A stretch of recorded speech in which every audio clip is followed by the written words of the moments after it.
1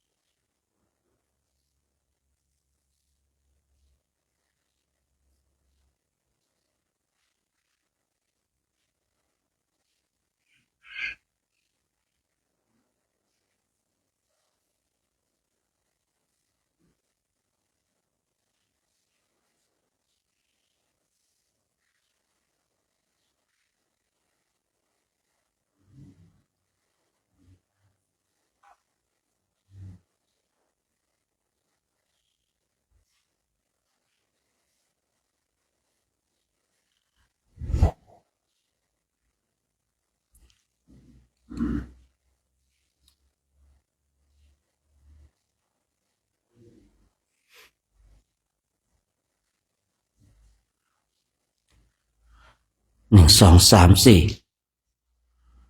1 2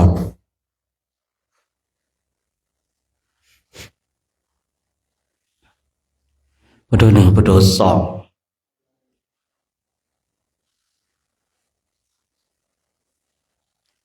เจริญสุขสวัสดีนักปฏิบัติธรรมทุกท่านเช้าวันนี้ก็เป็นอีกเช้าหนึ่งที่เราท่านทั้งหลายจะได้มาร่วมกันสร้างบุญและบารมีสร้างเหตุสร้างปัจจัยที่ดีสำหรับตัวของเราเองเพราะโลกนี้เป็นบ่อเกิดแห่งกรรมโลกนี้เป็นบ่อเกิดแห่งกรรมดีและกรรมชั่วกรรมดีและกรรมชั่วนั้นไม่ได้ขึ้นอยู่กับคนทั้งหลายแต่ขึ้นอยู่กับการกระทำของเราเองโลกนี้จึงเป็นบ่อเกิดแห่งกรรมดีกรรมชั่วขึ้นอยู่กับตัวของเราเองว่าเราจะทำดีหรือว่าทำชั่วถ้าเราทำดีมันก็สบายใจไปเนาะแต่ถ้าเราทำชั่วมันก็ทุกข์ใจไปอันนี้หลักกะง่ายๆนี่คือความเป็นจริงที่เราจะต้องมาศึกษาทำไมเราต้องมีความทุกข์ใจทำไมต้องมีความสุขใจความทุกข์ใจเกิดจากอะไรนะเกิดจากสิ่งที่เราทำไม่ดีนั่นเองส่วนความสุขใจนั้นเกิดจากสิ่งที่เราได้สร้างสรรค์สิ่งที่ดีงามแต่ความดีนั้นเนี่ยบางทีเนี่ยกว่ามันจะปรากฏขึ้นได้ก็ยากเหลือเกินยากเหลือเกินเพราะอะไรเพราะคนทั้งหลายนั้นจริงที่ผมเคยกล่าวว่าพื้นฐานของคนเรานั้นไม่ต้องการให้คนอื่นได้ดีกว่าเราเพราะความอิจฉาตาร้อนนี่แหละจึงทำให้คนทั้งหลายต้องแข่งแย่งแข่งขันชิงดีชิงเด่นใส่ร้ายซึ่งกันและกันเพราะตัวอิจฉานี่แหละทำให้โลกเกิดความวุ่นวายอิจฉาตาร้อนคนนั้นจะได้ดีกว่าคนนี้จะได้ดีกว่าทั้งที่ว่าตนเองก็ไม่ได้สร้างสรรค์หรือว่าทำสิ่งที่ดีๆเลยแต่เวลาเห็นคนอื่นทำดีแล้วก็เกิดความอิจฉาผมเองจึงมีความคิดว่าบุคคลใดอิจฉาคนอื่นจะโง่เขลานักเกิดมาเป็นมนุษย์อิจฉาคนด้วยการกระทำซึ่งตนเองก็สามารถพัฒนาศักยภาพตนเองให้ดีได้ให้ถึงจุดสูงสุดได้ให้คนเราจะถึงจุดสูงสุดในศาสนาก็ดีหรือว่าในส่วนต่างๆก็ดีเนี่ยเขาบอกว่าคนที่กำลังขึ้นสู่ที่สูงเนี่ยมันจะโค้งงอเวลาเดินคือก้มไปข้างหน้าแสดงถึงความอ่อนน้อมถ่อมตนแต่บุคคลใดที่เป็นขาลงแล้วตัวมันแข็งกว่ากันตัวมันแข็งเดินเนี่ยเราเคยเดินลงเขาหรือเปล่านะตัวนี้แข็งทื่อเลยนะแต่เวลาเดินขึ้นเขาเนี่ยเราต้องโค้งไปข้างหน้านิดนึงนะบ่งบอกว่าคนที่มีความอ่อนน้อมถ่อมตนกำลังขึ้นสู่ที่สูงแต่บุคคลที่มีความแข็งกระด้างกำลังไหลลงสู่ที่ต่ำฉะนั้นเราท่านทั้งหลายเนี่ยวัดตัวของเราเองว่าเรากำลังจะขึ้นสู่ที่สูงหรือว่าเรากำลังลงสู่ที่ต่ ถ้าเรากำลังขึ้นสู่ที่สูงนะก็จะมีความอ่อนน้อมถ่อมตนแต่ถ้าว่าเราเนี่ย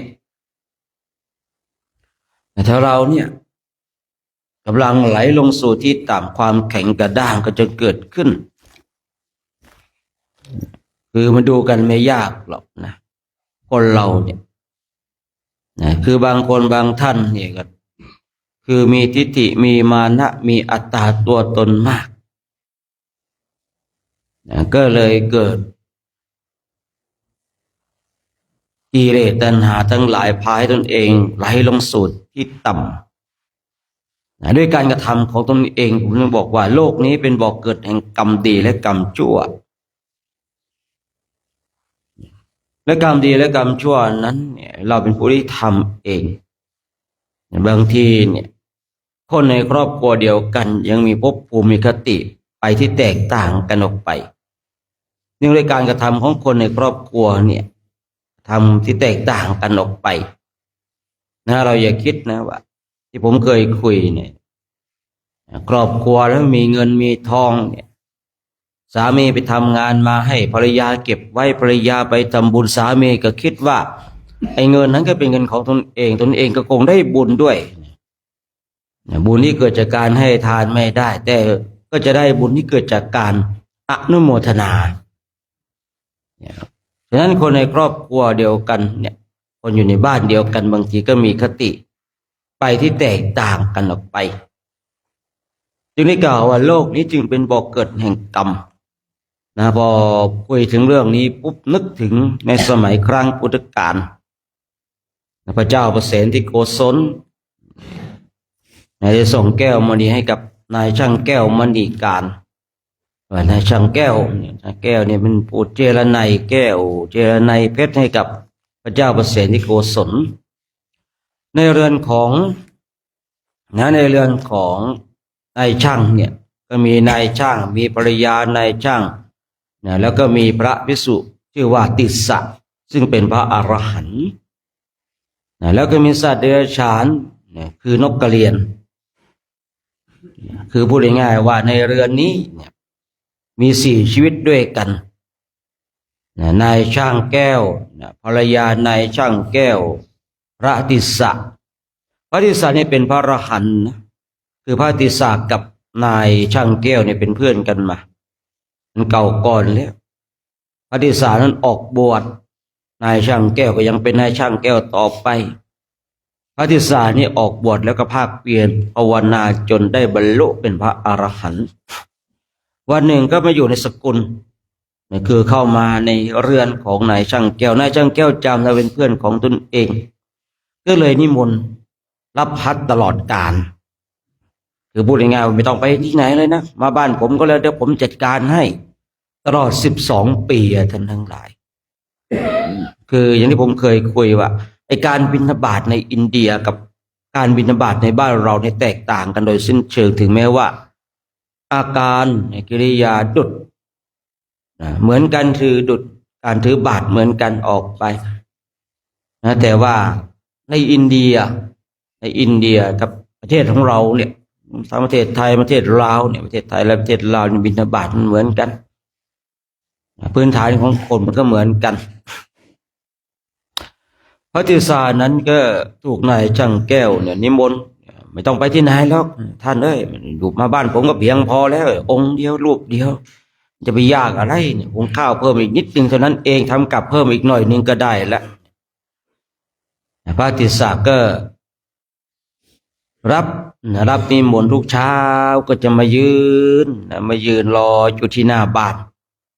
คือไม่ได้ส่งเสียงนะท่านทั้งหลาย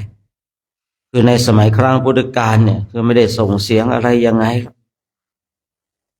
ยืนรอเพราะว่าถ้าเข้าไปโดยพระการเนี่ยคือคฤหัสถ์เนี่ยก็ย่อมมีกิจน้อยใหญ่เข้าไปพระการเดี๋ยวเห็นสามีภรรยาเขากำลังทำกิจกรรมกันจะทำยังไงเนาะเลยไม่ให้เข้าบ้านสุ่ม4สุ่ม5ท่านทั้งหลายในการที่พระเราเนี่ยจะเข้าสกุลโดยเข้าบ้านนะจะต้องพิจารณาโดยแยบคายถ้าเขาไม่เรียกร้องเชื้อเชิญเนี่ยมันเข้าไม่ได้นะเพราะอะไรเพราะคฤหัสถ์เนี่ยมันมีกิจกรรมน้อยใหญ่ บางทีเนี่ยภรรยากำลังโป้อยู่อย่างเงี้ยนะพระเข้าไปก็เนี่ยนะเนี่ยกจีวรขาดบาดกระเด็นในยุ่งเลยนะเนี่ยเขาจึงบอกว่า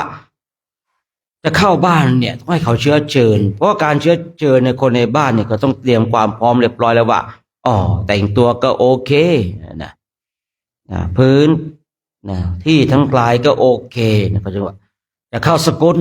ต้องมีการเชื้อเชิญเข้าโดยพระการไม่ได้นะเพราะว่าบางทีที่เก่าไว้นะเขาอาจจะมีกิจกรรมน้อยใหญ่ยิ่งถ้าเราเข้าในสกุลที่เอ่ออืมกำลังจะคุยเรื่องหญิงนึกเรื่องหญิงหลายๆอย่างได้เนาะที่ว่าห้ามพระเราก็ไปคุกคีด้วยนะนึกดูว่าจะพูดดีไหมนึกไปนึกมาก็ไม่พูดดีกว่าเนาะเดี๋ยวมีผลกระทบหลายๆอย่างเพราะว่าคือบางสิ่งบางอย่างย้อนกลับมาเนาะในเรือนของนายช่างแก้วมณีการชัวมณีการนายช่างแก้วในเรือนนั้นมี4ชีวิตด้วยกันนายช่างแก้ว1ภรรยา1พระติสสะ1และก็นกกระเหรี่ยงวันหนึ่งพระเจ้าประเสนที่โกศลได้ส่งแก้วมณีมาจะให้นายช่างแก้วเนี่ยเจรไนวันนั้นเองนะพระติสสะก็อยู่ที่นั่นอยู่ในเรือนของนายช่างแก้วนายช่างแก้วก็กำลังปรุงอาหารเพื่อที่จะถวายพระติสสะพระเจ้าประเสริฐที่โกศลส่งแก้วมณีมาให้ทหารเอามาให้บอกว่าเนี่ยช่วยเจรไนแก้วให้ทีที่ให้สวยสดงดงามนายช่างแก้วกำลังปรุงอาหารอยู่กำลังหั่นเนื้ออยู่เลือดเนี่ยแดงๆยังติดมืออยู่แต่ก็จับแก้วมณีพร้อมกับเลือดนั้นคือพูดง่ายๆว่าแก้วมณีก็เปื้อนเลือดเนาะเหม็นคาวอันนี้นกกระเรียงมันหิว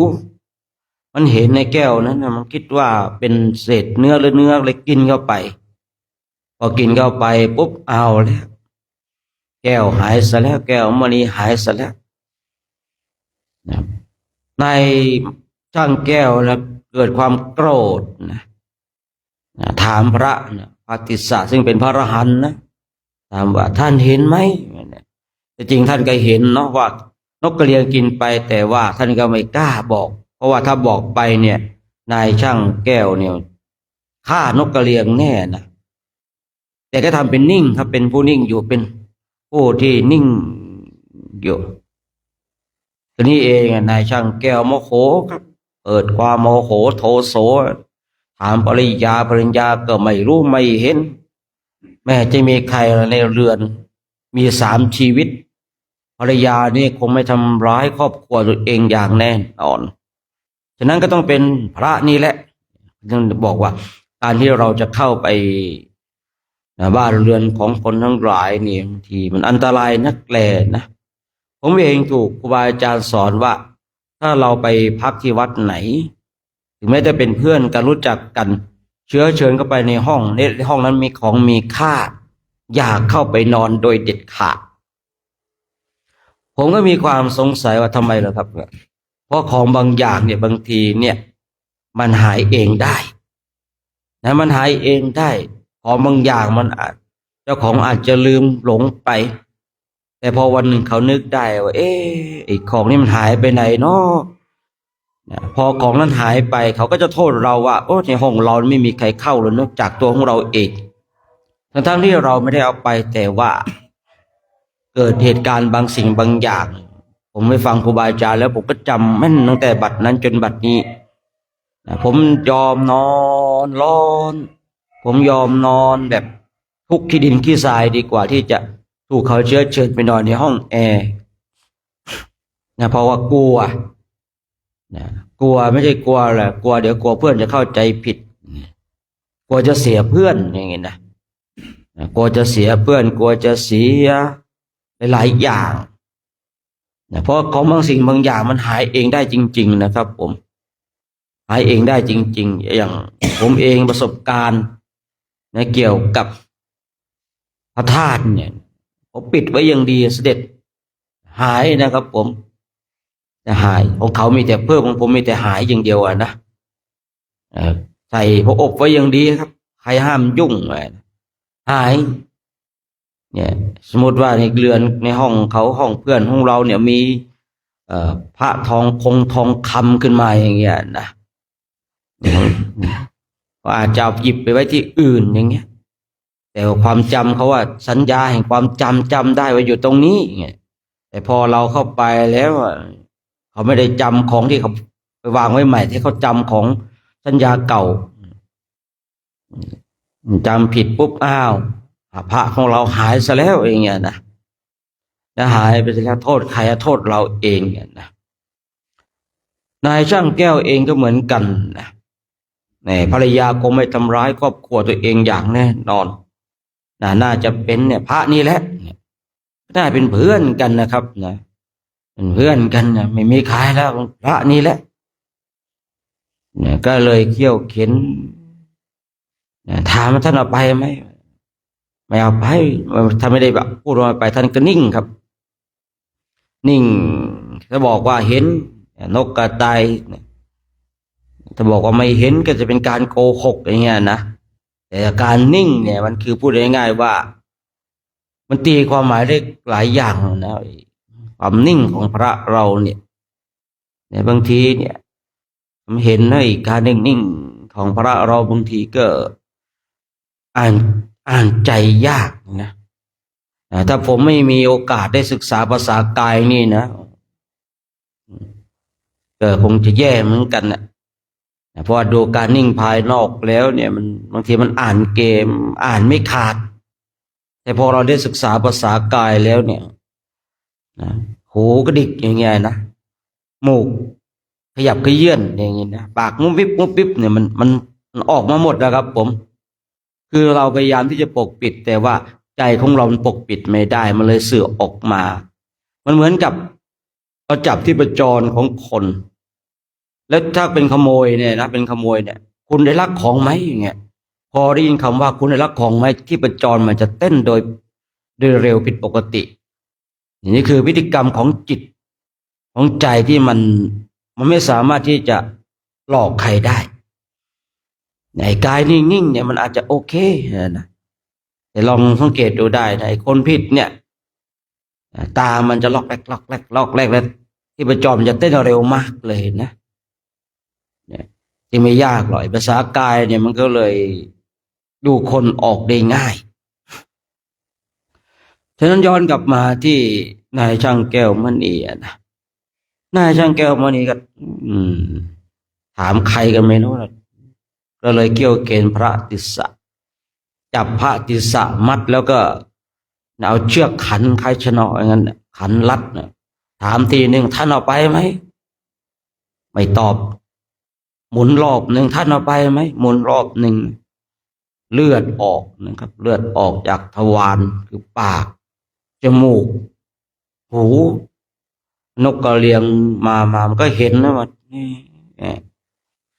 นึกว่าเป็นอาหารก็มากินเลือดนายติสสะนี่นายช่างแก้วโมโหอยู่แล้วนะโอ้ยไปนายช่างแก้วนะโมโหอยู่แล้วก็เลยเตะนกกระเรียงเลยนะไอ้ปุ๊บนกกระเรียงดิ้นเลยครับดิ้นพ่านเลยนะดิ้นแล้วก็นิ่งพระติสสะถามว่านกกระเรียงเป็นยังไงบ้างนะตายแล้วแม่ท่านเองก็ต้องตายเหมือนกันพระติสสะรู้ว่านกกระเรียงตายแล้วก็เลยเนี่ย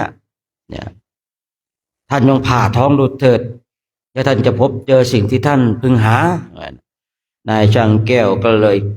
ผ่าท้องนกกระเรียงเจอแก้วมณีแล้วโอ้โหตายแล้วทำกรรมหนักเหลือเกินทำกรรมหนักเหลือเกินนะที่ตนเองได้ทำร้ายสมณะแต่ว่าท่านเขาก็ไม่รู้หรอกว่าพระติสสะได้เป็นพระอรหันต์ทีนี้ดูการไปก่อนทั้ง4 ท่าน4 คน4 ชีวิตที่บอกว่าโลกนี้เป็นบ่อเกิดแห่งกรรมดีและกรรมชั่วคนในครอบครัวเดียวกันใช่ว่าจะไปหลังตากไปแล้วจะไปภพภูมิเดียวกันพระติสสะเป็นพระอรหันต์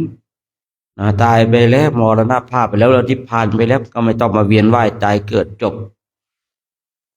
ภรรยาของนายช่างแก้วนั้นเป็นผู้ที่มีแต่ใจบุญสุนทาน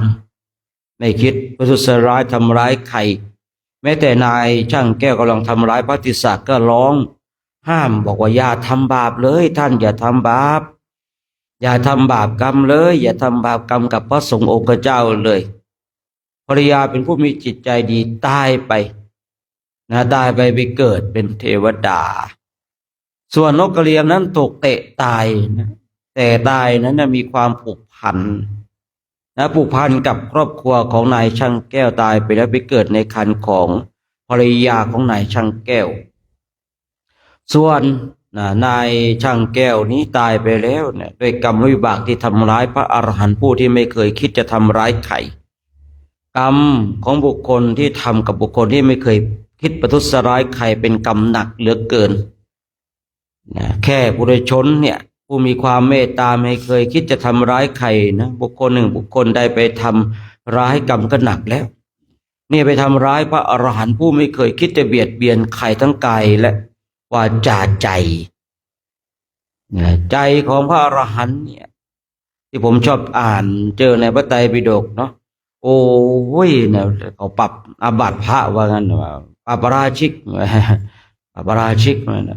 เราประชุมสงฆ์อย่าว่าแต่คิดเลยแม้แต่ฝันไม่เคยล่วงละเมิดเลยว่างั้นนะพระอรหันต์ไม่เคยคิดประทุษร้ายใครทางกายวาจาและใจนายช่างแก้วเลยลงไปตกนรกในหมกไหม้อยู่ในนรกโน่นนะคนในครอบครัวเดียวกันในครัวเรือนเดียวกันทำกรรมที่แตกต่างกันออกไป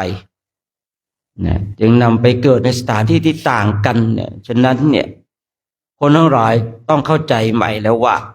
คือเราอยู่ในครอบครัวเดียวกันว่าภรรยาไปทำบุญสามีไม่ได้ไปสามีก็คิดว่าภรรยาเอาเงินของตัวเองไปตัวเองก็ได้บุญเหมือนกันความคิดผิดนะครับคิดผิดมากเลยมากที่สุดเลยนะฉะนั้นเราต้องมาศึกษาในเรื่องกรรมให้ดีเพราะว่ากรรมนั้นเป็นบอกเกิดแห่งการกระทำคือกรรมดีและกรรมชั่วการทำดีหรือว่าทำชั่วถ้าเราไม่ทำกรรมดีมันก็ทำกรรมชั่วไม่ทำกรรมชั่วมันก็ทำกรรมดีนะลองสังเกตดูตัวของเราเองก็ได้นะว่าบางคราวก็ทำกรรมดีเมื่อเราทำกรรมดีกรรมชั่วก็ไม่ปรากฏในจิตในใจของเราแต่ถ้าว่าเราทำกรรมชั่วทำชั่วมันก็ปรากฏในใจแต่กรรมดีมันไม่เกิดขึ้นเลยวันนี้คนเราอยู่บนโลกนี้มันก็มีกรรมดีกรรมชั่วใช่หรือเปล่าถ้าเราได้ทำกรรมดีมันก็เป็นเรื่องที่ดีสำหรับตัวของเราเองแต่ถ้าเราทำกรรมชั่วเราก็ทุกข์ใจด้วยการกระทำของเราผมจำไม่ได้นะพระเจ้าพิมพิสารหรือพระเจ้าประเสนิโกศลน่าจะเป็นพระเจ้าพิมพิสารเนาะมีชาวบ้านใช่ไหมก็ถามระหว่างพุทธเจ้ากับพระราชาใช้คำว่าพระราชาควบคุมมากกว่าเนาะถ้าชื่อไปอาจจะผิดเพี้ยนไปแต่น่าจะเป็นพระเจ้าพิมพิสารคนทั้งหลายถามระหว่างพุทธเจ้ากับพระราชาใครมีความสุขมากกว่ากันแม่คำถามนี้ก็ถูกใจเหมือนกันนะว่าใครมีความสุขมากกว่ากัน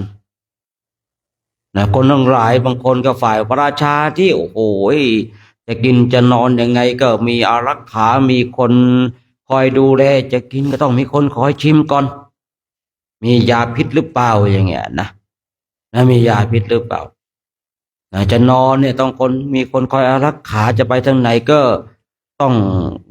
จัดขบวนอย่างดีอะไรต้องเตรียมสถานที่ให้คนทั้งหลายทหารไปสอดส่องดูก่อนว่ามีใครจะมารอบทำร้ายมั่งโอ้โหสบายกลุ่มหนึ่งก็บอกว่ากลุ่มหนึ่งก็บอกว่าพระพุทธเจ้าสบายกว่าไปไหนไม่ต้องมีใครนั่นเลยอยู่คราวนี้คนทั้งหลายหอกเข้ายุติไม่ได้ก็ไปถามพระพุทธเจ้าพระเจ้าพระองค์ก็ไม่ได้ทรงตรัสว่าพระองค์มีความสุขมากที่สุดแต่ว่าพระองค์ก็ทรงเปรียบเทียบว่าเราตถาคตไปที่ไหนจะอยู่โคนไม้อยู่ป่าอยู่ป่าชัดอยู่ตรงไหนตถาคตไม่ต้องมีคนมา คอยดูแลคอยอารักขาเลยเนี่ยตถาคตเองสามารถนอนตรงไหนก็ได้เนี่ยแต่พระราชาที่โอ้ยากเหลือเกินแม้แต่การกินของพระราชาก็ยากนะบางทีก็น่าสงสารเหมือนกันนะจะกินอะไรแต่เสวยพระกยาหารเนี่ยต้องมีคนชิมก่อนนะส่วนพระเราล่ะไม่ต้องเลยเนาะปฏิสังขายโยยถาไปพิจารณาสิ่งเหล่านี้สักแต่ว่าธาตุตามธรรมชาติกำลังเปลี่ยนไปตามเหตุตามปัจจัยอยู่เนืองนิดเนี่ยพิจารณาให้เป็นธาตุเมื่อพิจารณาให้เป็นธาตุแล้วยาพิษทั้งหลายมันก็สามารถจะกำกลายได้นะในคราวครั้งหนึ่งผมเดินจาริกธุดงค์เนี่ยผมถูกพวกกะเหรี่ยงวางยาถูกพวกกะเหรี่ยงวางยาครับผมใส่ไว้ในอาหารใส่ไว้ในอาหารเราเองพระบวชใหม่เนาะปฏิสังขายโยไม่ขาดอยู่แล้วยังเป็นหมูอยู่เนี่ยมันเป็นผักอยู่มันเป็นน้ำพริกอยู่ยังเปรี้ยวหวานมันเค็มอยู่เวลาที่พิจารณากันเนี่ยยาถาก็ดีปฏิสังขายโยนี่ก็ดีเนี่ยมันเป็นธรรมเนียมไปแล้วไม่ได้พิจารณาถ้าเราพิจารณาขาดจริงๆมันต้องคือมันไม่มีพวกนั้นละนะไม่มีพวกนั้นแหละผมเองก็พระใหม่เนาะแต่พอเราก็มีวิชาความรู้นะเวลาที่ถูกเขาวางยาควรจะทำอย่างไรเวลาที่เขาทำคุณใส่เนี่ยเราควรจะทำอย่างไรเราพอจะมีความรู้บ้างไปบินจะไปจาริกธุดงค์เนี่ยไปถูกพวกกะเหรี่ยงวางยาเนื้อวางยานะใส่มาพร้อมกับอาหารไอตอนกินไม่รู้ครับนะแต่พอตกไปถึงท้องแล้วจึงรู้สึกได้เนี่ยมันก็มีเหตุการณ์อะไรหลายๆอย่างที่ไม่สามารถจะเล่าให้ฟังได้เนาะบางสิ่งบางอย่างแต่ก็ให้เรารู้ว่าเนี่ยถูกวางยาแล้วก็สามารถเอาตัวรอดได้เพราะเหตุที่เราปฏิสังขายโยไม่ขาดเราพิจารณาอาหารไม่ขาดนะยังมีเนื้ออยู่ยังมีหมูอยู่เนี่ยผมพวกที่ขอประทานอภัยเนาะที่ฉันมังสวิรัติก็ดีฉันเจก็ดีนะถ้าไปปฏิสังขายโยบุคคลเหล่านี้เป็นบุคคลที่หลอกลวงเก่งที่สุดเลยนะถ้ามีการปฏิสังขายโยด้วยนะแต่ถ้าไม่มีการพิจารณาเนี่ยก็โอเคไปแต่ปกติพระเรานี่จะต้องมาพิจารณาโดยแยบคายไม่ใช่พิจารณาโดยแยบคายนะตามอัดและพยัญชนะนะตามธรรมเนียมที่เขาทำสืบต่อกันมาแต่ว่าเราต้องใช้ใจของเราพิจารณาทุกคนทุกท่านนะพิจารณาให้ชัดเจนพิจารณาให้ขาดให้เป็นธาตุให้ได้นะถ้าเรามาพิจารณาให้เป็นธาตุได้แล้วเนี่ยยาพิษทั้งหลายก็ไม่ต้องเป็นห่วงไม่ต้องกลัวเนาะแต่ทั้งนี้ทั้งนั้นก็ต้องอาศัยการพิจารณาย้ำลงไปบ่อยๆเนี่ยบางทีเคี้ยวข้าวไปละเอียดแล้วเนี่ยก็คายมันออกมากองไว้นะกองไว้แล้วก็เคี้ยวคายออกมาเนี่ยเคี้ยวแล้วก็คายออกมาอย่าเพิ่งกลืนนะพอเราเคี้ยวพอเราคิดว่าไอ้เท่านี้คงอิ่มแล้วเราลองตักไอ้ที่มันเราคายออกมาเนี่ยกินเข้าไปมันเป็นอย่างไรมันเป็นสักว่าธาตุได้ไหมมันต้องฝึกกันขนาดนี้นะเพื่อนผมเองฝึกถึงขนาดที่เอาอุจจาระเนี่ยถ่ายเสร็จเนี่ยมาใส่ไว้ในฝาบาตรเลยนะเพื่อนกันเนี่ยนะครับเพื่อนกันเนี่ยคือถ่ายเสร็จก็เอาใส่ไว้ในฝาบาตรเวลาฉันข้าวคำหนึ่งดูอุจจาระทีหนึ่งนะแรกๆท่านก็บอกว่าพืชพระอมเนี่ยกินมันเหม็นนะไม่อร่อยพอหลายๆวันเข้าความเคยชินที่อยู่กับอุจจาระของตนเองเนี่ยฉันข้าวอร่อยจะมีหรือไม่มีก็ไม่มีปัญหาทีนี้เราท่านทั้งหลายเนี่ย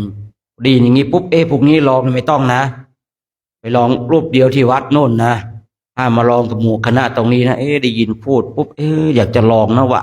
ไอ้การที่เราจะฉันข้าวเนี่ยฉันข้าวคำหนึ่งมองขี้ทีหนึ่งเนี่ยนะไปทำที่วัดคนเดียวโน่นนะไม่ต้องมาทำในหมู่คณะตรงนี้นะนี่บอกแนวทางเท่านั้นเองนะครับบอกแนวทางเท่านั้นเองเพราะว่าฝึกเนี่ยนะฝึกจริงๆเนี่ยมันต้องให้เข้าถึงจริงๆมันจึงจะเข้าใจเนาะ นะเพราะว่าบางคนบางท่านเนี่ยก็ฉันมังสะก็ดีฉัน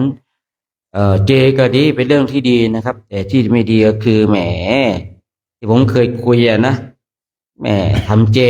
ลาบหมูอย่างเงี้ยเนาะแต่ใส่โปรตีนเอาเนี่ยใส่พวกอะไรไม่รู้เนี่ยอันนี้ก็ปรุงแต่งอะไรก็เจปรุงแต่งเนี่ยเจหลอกลวงมันจะเกิดดราม่าหรือเปล่าไม่รู้อะนะชอบใจหลวงปู่แหวนโอ้ยแต่กินเจบรรลุธรรมได้งัวควายมันก็บรรลุธรรมไปแล้วอะนะหลวงปู่แหวนถ้าจำไม่ผิดนะหลวงปู่แหวนถามมาดีไหมโอ้ยจะมันกินเจกินมังสะบรรลุธรรมได้เนี่ยงัวควายมันบรรลุธรรมแล้วนะไม่ได้อยู่ที่อาหารมันอยู่ที่การกระทำนะอยู่ที่การประพฤติในบางสำนักโอ้โหจ๋าเลยนะเข่งจ๋าเลยแต่ออกนอกวัดนะฟาดกันเรียบเลยนะอยู่สำนักเนี่ยแบบโอ้โหไม่ฉันเนื้ออย่างเงี้ยนะ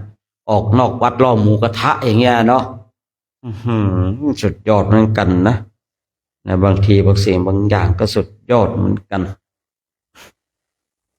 เลยเคยมีคนผมเคยถามว่าโยมกินเจเนี่ยทำไมถึงกินเจโยมจะไม่ไปเบียดเบียนสัตว์นะเพราะว่าเนี่ยการที่เราเนี่ยกินเนื้อสัตว์เนี่ยเราส่งเสริมการฆ่าโอ้โหคำนี้แหละที่ผมรอนะโยมงั้นโยมไม่ต้องงดข้าวงดผักด้วยไม่ผักไม่ได้ผักไม่เป็นไรครับอาจารย์เหมือนนะข้าวเนี่ยมันไม่ใช่สัตว์เนี่ยผักเนี่ยไม่ใช่สัตว์มันกินได้โอ้โหโยมอาตมาเคยเป็นลูกชาวนามาก่อนนะข้าวที่โยมกินเนี่ยรู้เปล่าว่าสัตว์มันตายเนื่องด้วยตรงนี้เท่าไหร่อ่ะต้องใส่ยาฆ่าแมลงต้องฆ่าปูไปกี่ตัวไม่รู้น่ะยิ่งผักเนี่ยโอ้โหเนี่ยถึงแม้ว่าพวกผักพวกข้าวไม่ใช่เนื้อสัตว์แต่เป็นเหตุให้สัตว์ตายเยอะมากกว่าเลยนะท่านทั้งหลายนะจริงๆนะถ้าเราคิดว่าการกินเจเพื่อลดการเบียดเบียนสัตว์เนี่ยพวกนี้โง่ทั้งนั้นเขาทั้งนั้นเพราะอะไรข้าวเนี่ยครับเป็นเหตุให้สัตว์ตายมากเลยนะ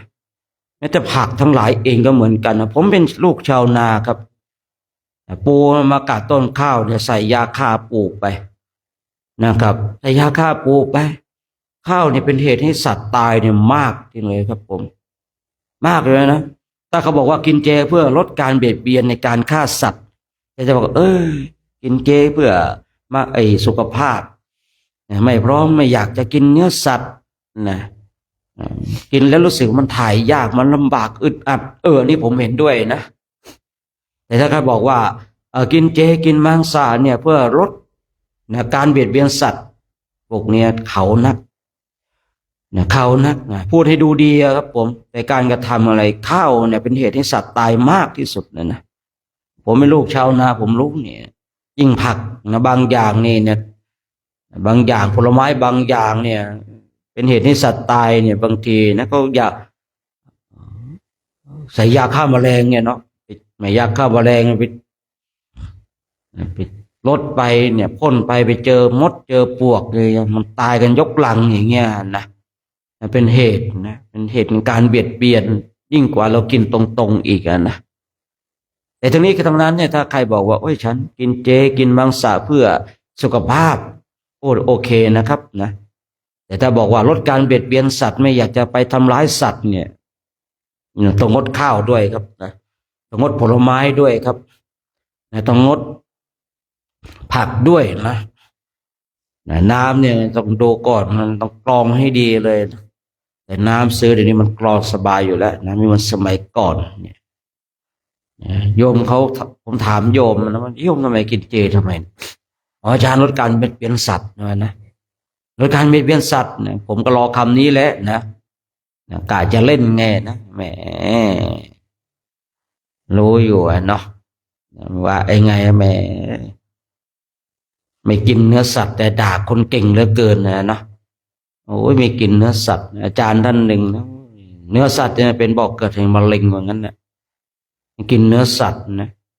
นี่ตายไปแล้วเป็นมะเร็งนะสงสัย อันนี้ขอคุยเล่นๆเนาะแหมบอกคนอื่นว่าไม่กินเนื้อสัตว์แต่แอบหรือเปล่าก็ไม่รู้เนาะอันนี้คุยเล่นๆนะเพราะอะไรท่านเป็นมะเร็งนะครับเขาบอกว่าโอ้ยมากินเนื้อสัตว์เนี่ยเป็นสารตั้งต้นในการก่อให้เกิดมะเร็งว่ากันนะตอนนี้แกไม่เป็นแกก็พูดแบบนี้นะเนี่ยคนเป็นมะเร็งเนี่ยเพราะกินเนื้อสัตว์กันมันนะผลสุดท้ายท่านก็เป็นมะเร็งเองไงนะสงสัยยังไงก็ไม่รู้เนาะก็ว่ากันไปฉะนั้นโลกนี้นะจึงเป็นบ่อกเกิดแห่งกรรมเนาะกรรมดีกรรมชั่วเราขึ้นอยู่ตัวของเราเองว่าเราจะทำกรรมอันใดนะทำกรรมดีกรรมดีก็ส่งผลในส่วนที่ดีถ้าเราทำกรรมชั่วนะกรรมชั่วก็ส่งผลกับตัวของเราเองเนาะเช้านี้ก็คงจะได้เวลาในการทำวัดสวดมนต์แหละเนาะคงจะพร้อมกันแล้วนะว่าไงแล้วท้องสินผมนะไม่เท่เอ้ยลนเด้ยเย็นนี้ไปเพิ่มสติสักหน่อยเด้อโอ้โหนั่งให้ความเคารพเนี่ยคือเวลาคุยแล้วไม่ฟังนะเราคุยเวลานั้นก็ผมไม่รู้ครับผมไม่ได้ยินครับนะอย่างนี้อรุณไปเพิ่มสติสักหน่อยนะมองตาแดงๆอยู่นะตื่นหรือยังไม่รู้นะย้ายที่นอนย้ายที่หลับนะวันนี้บทอะไรกันไม่รู้นะเมื่อคืนสวดอะไรกันอาทิตย์วันนี้ก็มหาสมัยดิอนัตนะเฮ้ยอนัตก่อนแล้วมาอาทิตย์ธรรมจักรอนัตนวะมหาสมัยธรรมจักรอนัตแล้วก็อาทิตย์เมื่อคืนสวดอะไรอาทิตย์โอ้โหตัวล้นแตกพอดแตกเลยอะสวดแต่ล้นเขาชำนาญอยู่แล้วนะเดี๋ยวหาเพื่อนให้นะจะนั่งหลับเนี่ยเอาหมดแล้วช่วงนี้นะผมนี่ช่วงในตรงนี้ก็นั่งหลับมันหาเรื่องอื่นไม่ได้แล้วนะคุยดังก็หาเรื่องไม่ได้มาสายก็หาเรื่องไม่ได้เนาะถึงไปกลับไปถึงเต้นคุยกันก็หาเรื่องไม่ได้ผมไม่รู้จะหาเรื่องอะไรผมหาเรื่องนอนนั่งหลับดีกว่าผมไม่ชอบนักหาเรื่องนะเนาะใช่สิทำอะไรก็ถูกหมดใช่ครับผมทำอะไรก็ถูกหมดแล้วตอนนี้นะมีพระเซลนะใช่ที่ท่านทำอะไรก็ถูกนะแต่เซลแบบนี้เหมือนกับเพื่อนเล่นเลยนะถือว่าจิตใจหยาบช้ามากเลยนะส่วนกลุ่มไหนหลวงตาครบเนาะครบวงครบนะครบไปก็เดี๋ยวทำวัดสวดมนต์กันวันนี้ได้ถ้าเพลงได้นำพาสวดมนต์กันถ้าเพลงเนี่ยเล่นเกินไปเนาะเป็นทำเสียงนะเวลาจะสวดมนต์แกจะเรียกว่าแกยังเล่นอยู่นะแกจะทำเสียงคนแก่ไง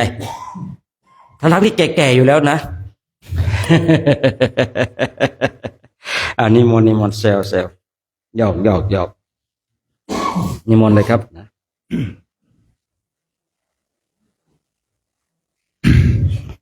ขออนุญาตจากครูบาอาจารย์ทุกรูปนะครับที่ได้นำต้นเสียงถ้าพร้อมแล้วก็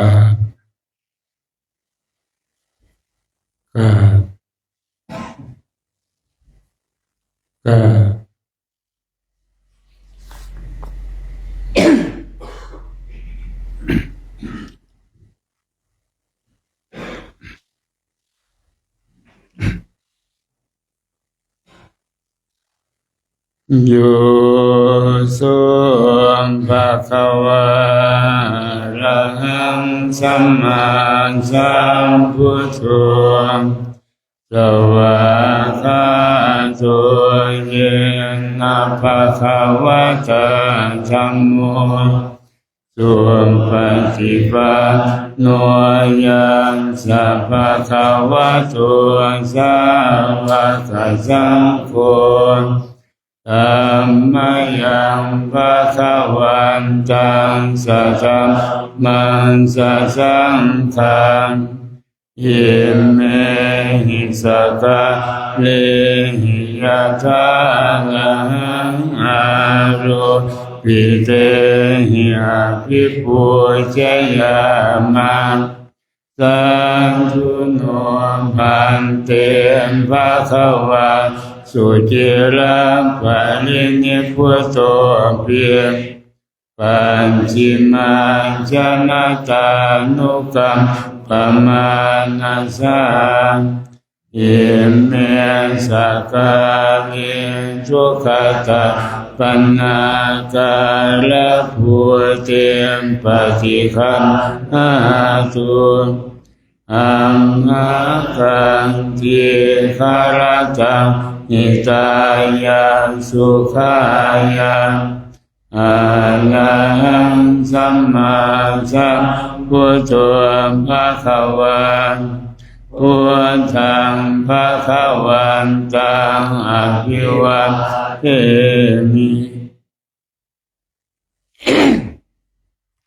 สวากขาโตภะคะวะตาธัมโมธัมมังนัมมัสสามิสุปฏิปันโนภะคะวะโตสาวกสังโฆสังฆังนามามิ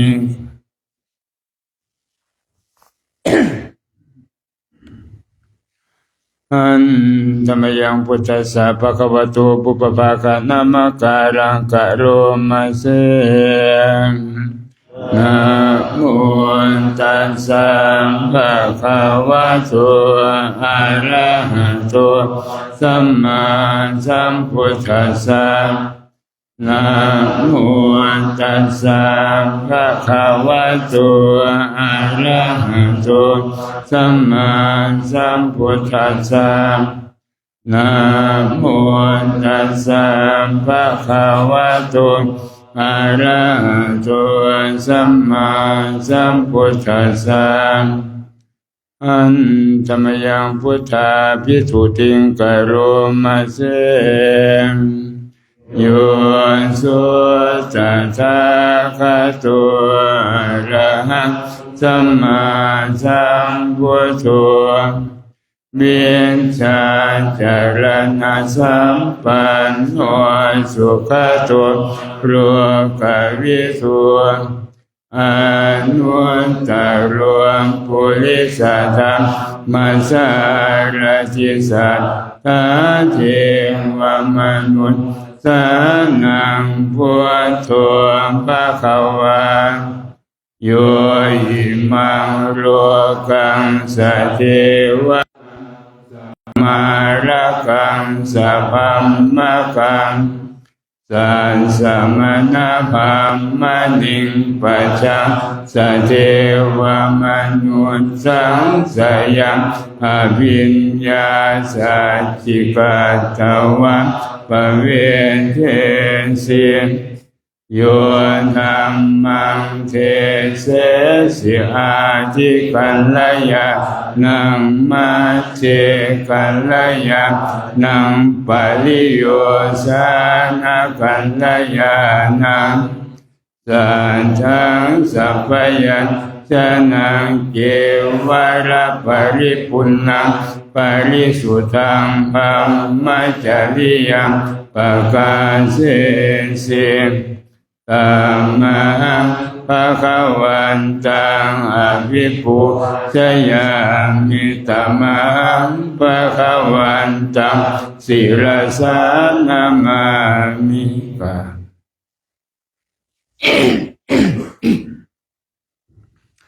อันธรรมยังธัมมาภิกขุติงกโรมะเสโยสุสวากขาโตภะคะวะตาธัมโมสันติติโกอาการลิโกเอหิปัสสิโกโอมปัญญิโกปัญจตังเวทิตังโพวินโยหิธัมมังอภิปุชญามิธัมมังศิรสานามามิกะ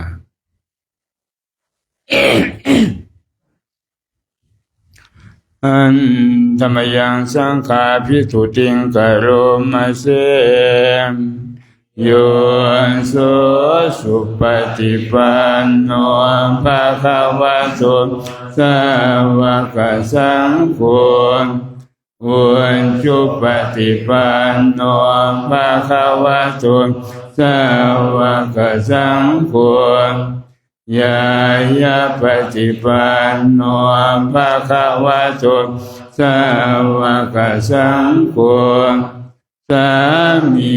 จิปฏิปันโนภะคะวะโตสาวกสังโฆยาทิทังจัตตาริปุริสยุคานิอัตถปุริสปุคคลังเอียนสัพพะคะวะโตสาวกสังโฆอาหุนายโยปาหุนายโยทักขินายโยอัญจาริกาลันโยอนุตตรังปุญญาเกตังโลกัสสะธัมมังสังฆังอภิปูชยามิธัมมังสังฆังศิรสานามา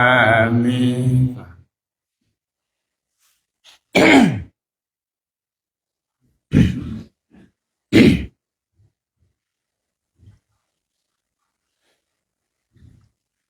อันธรรมยังรัตนาตยปนามาคาทายโยเจวะสังเวคะปริจิตนาปทันจะปนามาเสพุทโธสุสุโธกรุณามหันนาโหโยจันตสุทัพภรยานโรจโนปะกิเลสขาตะโกวันทามิพุทธังอะหัมมาทะเลนะตังธัมโมปะจิปุวิยตัสสะสัจจุโนโยมาคาปะกามัตถเปทะปินนะโคโรกุตตะโรโยจัตตถาตจิปโนวันธามิธัมมังอะหัมมาทะเลนะตังสังโฆสุเกตาปยติเกตาสัญญิโตโยจิตตสันโตสุขตานุโพชโกโรลัปปะหิโนอริโยสุเมตสุวันธามิสังฆังอะหัมมาทะเลนะตังอิเจวะเมกันตะภิปุสเนยกังวัตถุตยังวันตยตาภิสังฆตังปุญญังมายายังมะมะสาภูปันทวามาหุนตุเวตัสสะปะภาวะสิทธิยาอินทะตถาคตโลเจอุปันโนอะระหังสัมมาสัมพุทโธธัมโมจะเจสิโตนิยานิโกอุปัสสมิโกปะรินิพพานิโกสัมพุทธะคัมมีสุขตัปปะเวทิโตมายันตังธัมมังสุตวะเอวังชานามาชาติปิสุขาชาลาปิสุขามรณะปิสุขังโสกปริเทวทุกขโทมนัสสุปัญญาสัพพิสุขังอภิเยหิสัมปโยโคสุโคปิเยหิเวปโยโคสุโคยัมปิสังนาราปฏิตัมปิสุขังสังคิเตนะปัญจุปาทานะขันธาสุขังเตยาทิทัง รูปุปาทานขันโตเวทนุปาทานขันโตสัญญูปาทานขันโตสังขารูปาทานขันโตวิญญาณุปาทานขันโตเยสังปริญญายาอารมาโนโสภะคะวาเอวังปังหุรังสาวะเจเอวังภาคาจะปนัสสะภะคะวะโตสาวะเจสุอนุสาสนิภะหุระภวันตติรูปังอนิจจังเวทนานิจจาสัญญานิจจาสังขารานิจจาวิญญาณังอนิจจังรูปังอนัตตาเวทนานัตตาสัญญานัตตาสังขารานัตตาวิญญาณังอนัตตาสัพเพสังขารานิจจาสัพเพธัมมานัตตาติเตมะยังโอตินนามหาชาติยาชรามรณเนนะโสเจหิปริเทเวหิสุเกหิโสมานะเสหิอุปายาเสหิทุกขตินนาสุขปริตาอาเปวนามิมาสเกบาลาสทุขังขันทัสสะอันตกิริยาปัญญาเยธาติอิระปะรินิพพุตังปิตังภะคะวันตังอุทิสสะอรหันตังสัมมาสัมพุทธังสัทธาอาคารัสสมานาคาลิยังปัปปะชิตาตัสสมิงภะคะวะติปัมมัจจริยังจะละมาภิกขุนังสิกขาสาสิวะสมาปันนาตังโนภัมมัจจริยาอิมันสเกวรัสสทุขังขันทัสสะอันตกิริยายาสังวัตตุติ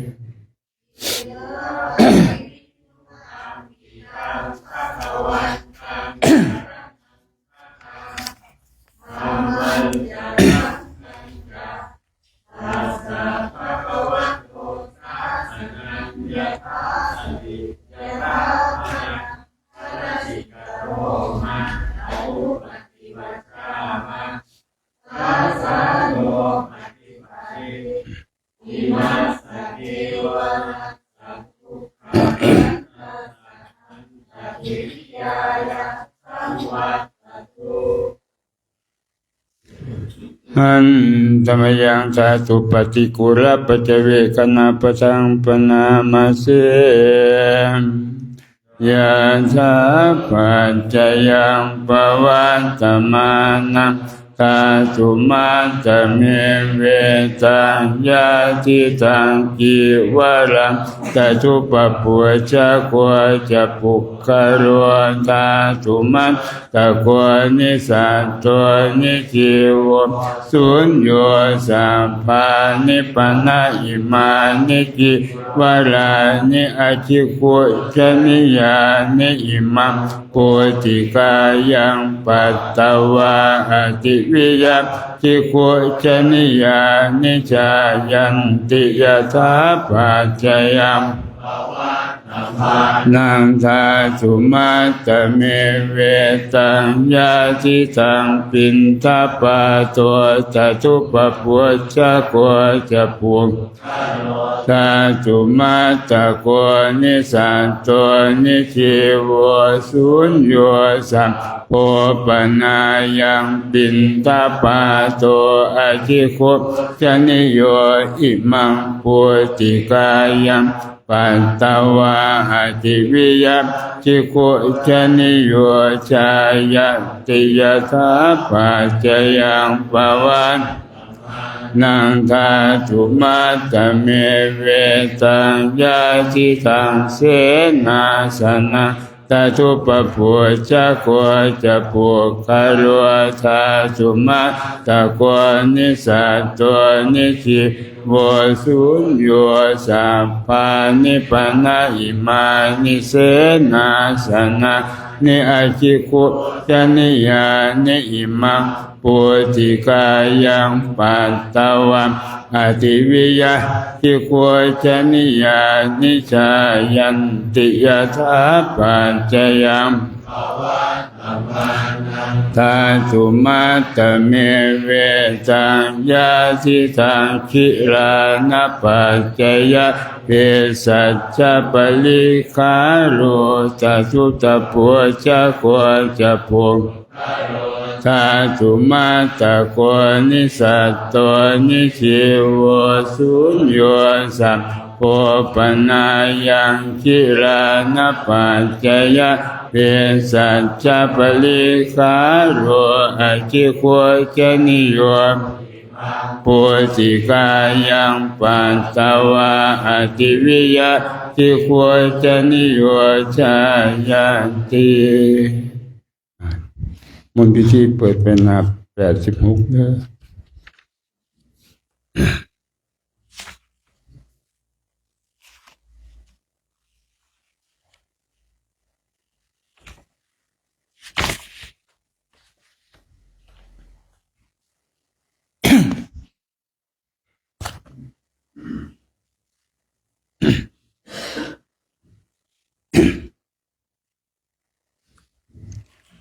นะโมตัสสะภะคะวะโต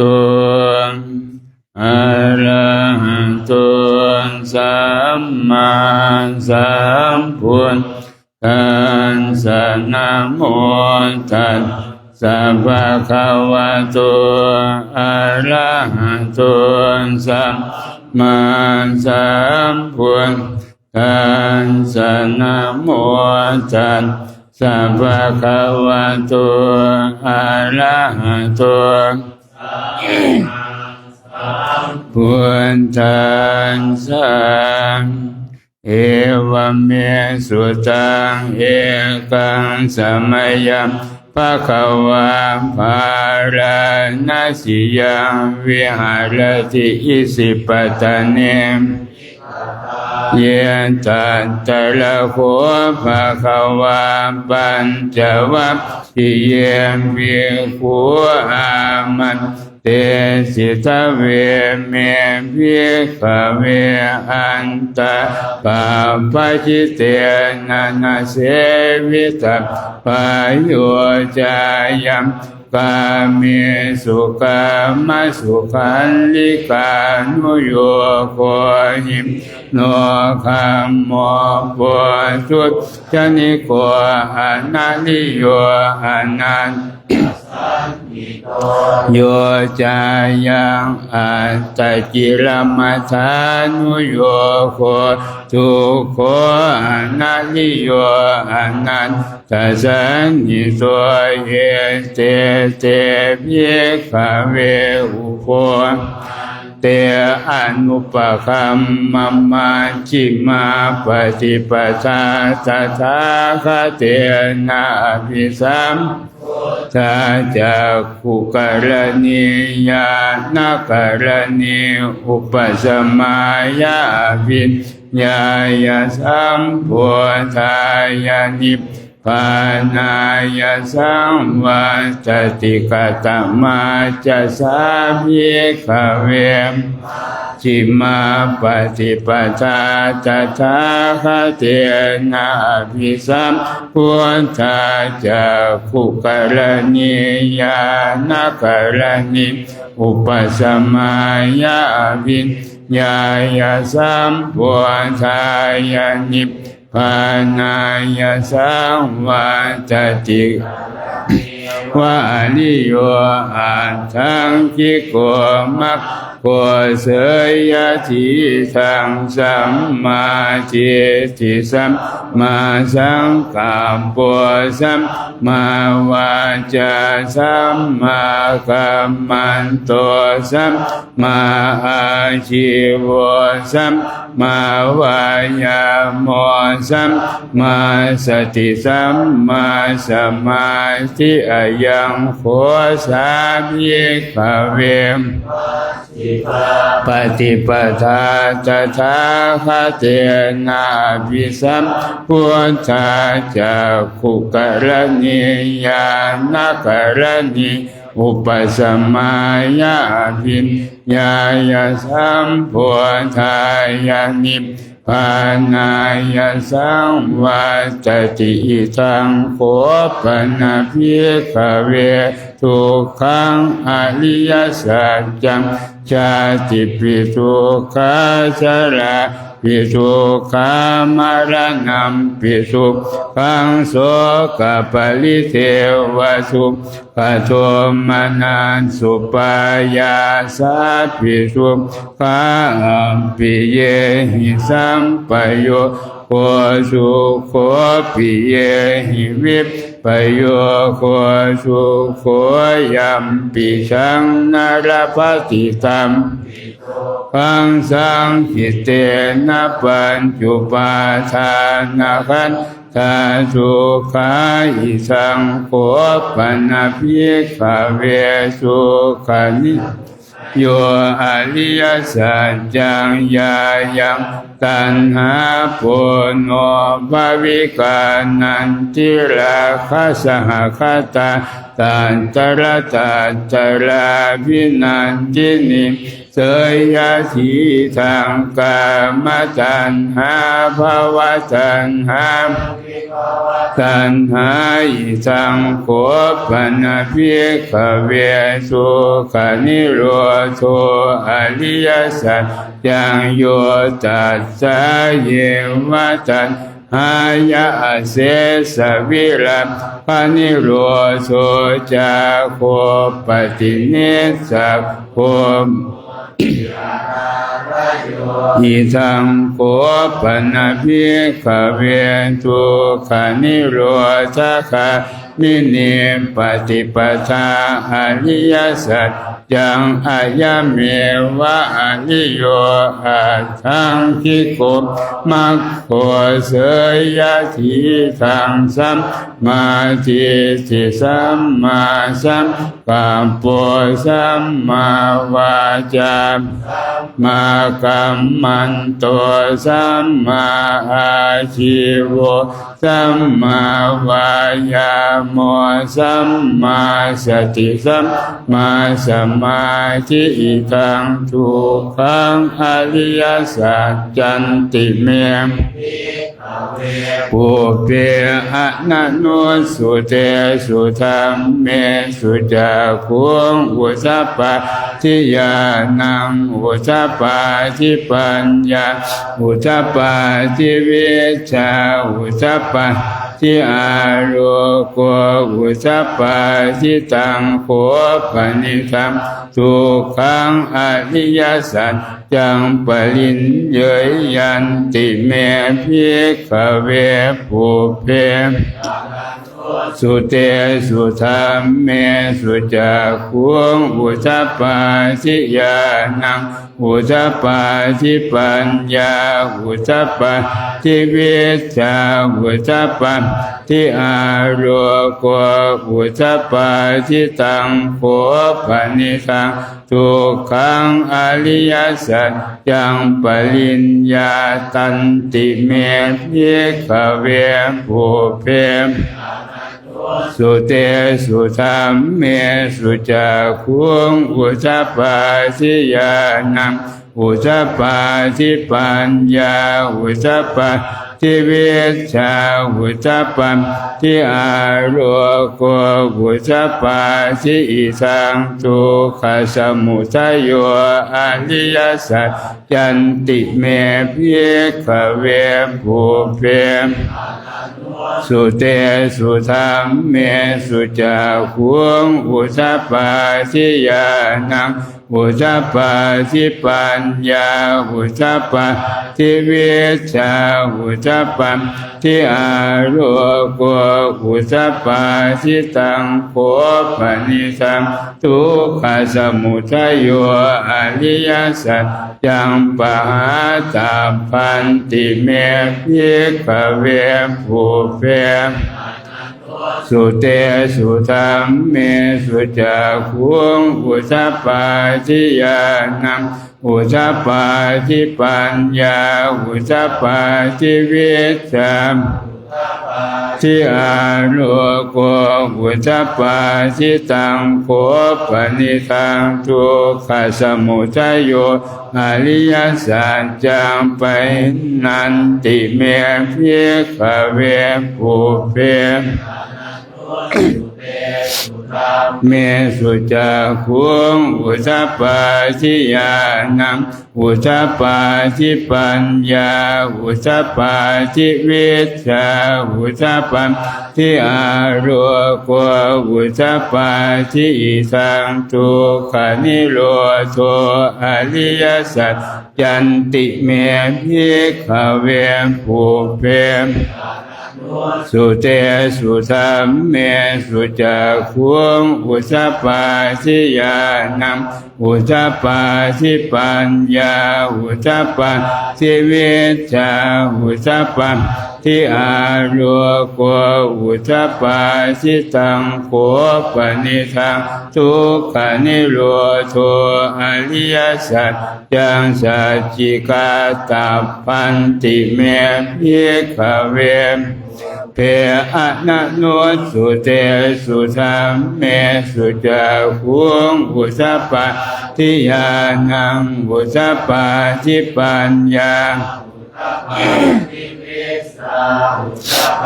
ทิอาโรโกอุจจปาทิตังโขปนิสังทุกขนิโรโธอริยสัจจังสัจจิกตันติเมภิกขเวภูเพมโนสุเตสุธรรมเมสุจักขุงอุจจปาทิญาณังอุจจปาทิปัญญาอุจจปัมทิวิชชาอุจจปาทิอาโรโกอุจจปาทิตังทุกขนิโรธาคามินีปฏิปทาสัจจันติเมภิกขเวภูเพอะนะโนสุเตสุธรรมเมสุจักขุงอุจจปาทิญาณังอุจจปาทิปัญญาอุจจปาจาอุจจปาทิอาโรโกอุจจปาทิตังโขปนิสังทุกขนิโรธาคามินีปฏิปทาอริยสัจจังภาเวสัพพันติเมภิกขเวเพอะนะโนสุเตสุธรรมเมสุจักขุงอุจจปาทิญาณังอุจจปาทิปัญญาอุจจปัมทิวิชชาอุจจปัมทิอาโรโกอุจจปาทิตังโขปนิสังทุกขนิโรธาคามินิปฏิปทาอริยสัจจังภาวิตันติเมภิกขเวอะนะโนสุเต สุธรรมเมสุจักขุงอุสปปาทิญาณังอุสปปาทิปัญญาอุสปปาทิวิชชาอุสปปาทิอารุโกอุสปปาทิยาวจีวันจะเมภิกขเวอิเมสุจตุสุอริยสัจเกสุเอวันติปริวัตตันตวาสสะการัมยะถาภูตังญาณทัสสนังนาสุวิสุทังอโหสิเนวตาวาหังภิกขเวโรเจสมาระเจสพัมมะเจสาสมณพัมมะนิยาปัจจายสติวมนุสสายาอนุตตรังสัมมาสัมพุทธิงอภิสัพพุทโธปัญจัญญาสิงยะตัวจะโคเมภิกขเวอิเมสุจตุสุอริยสัจเกสุเอวันติปริวัตตันตวาสสะการังยะถาภูตังญาณทัสสนังสุวิสุทังอโหสิอัฏฐาหังภิกขเววเจโรเจสมาระเจสพัมมะเจสาสมณพัมมะนิยาม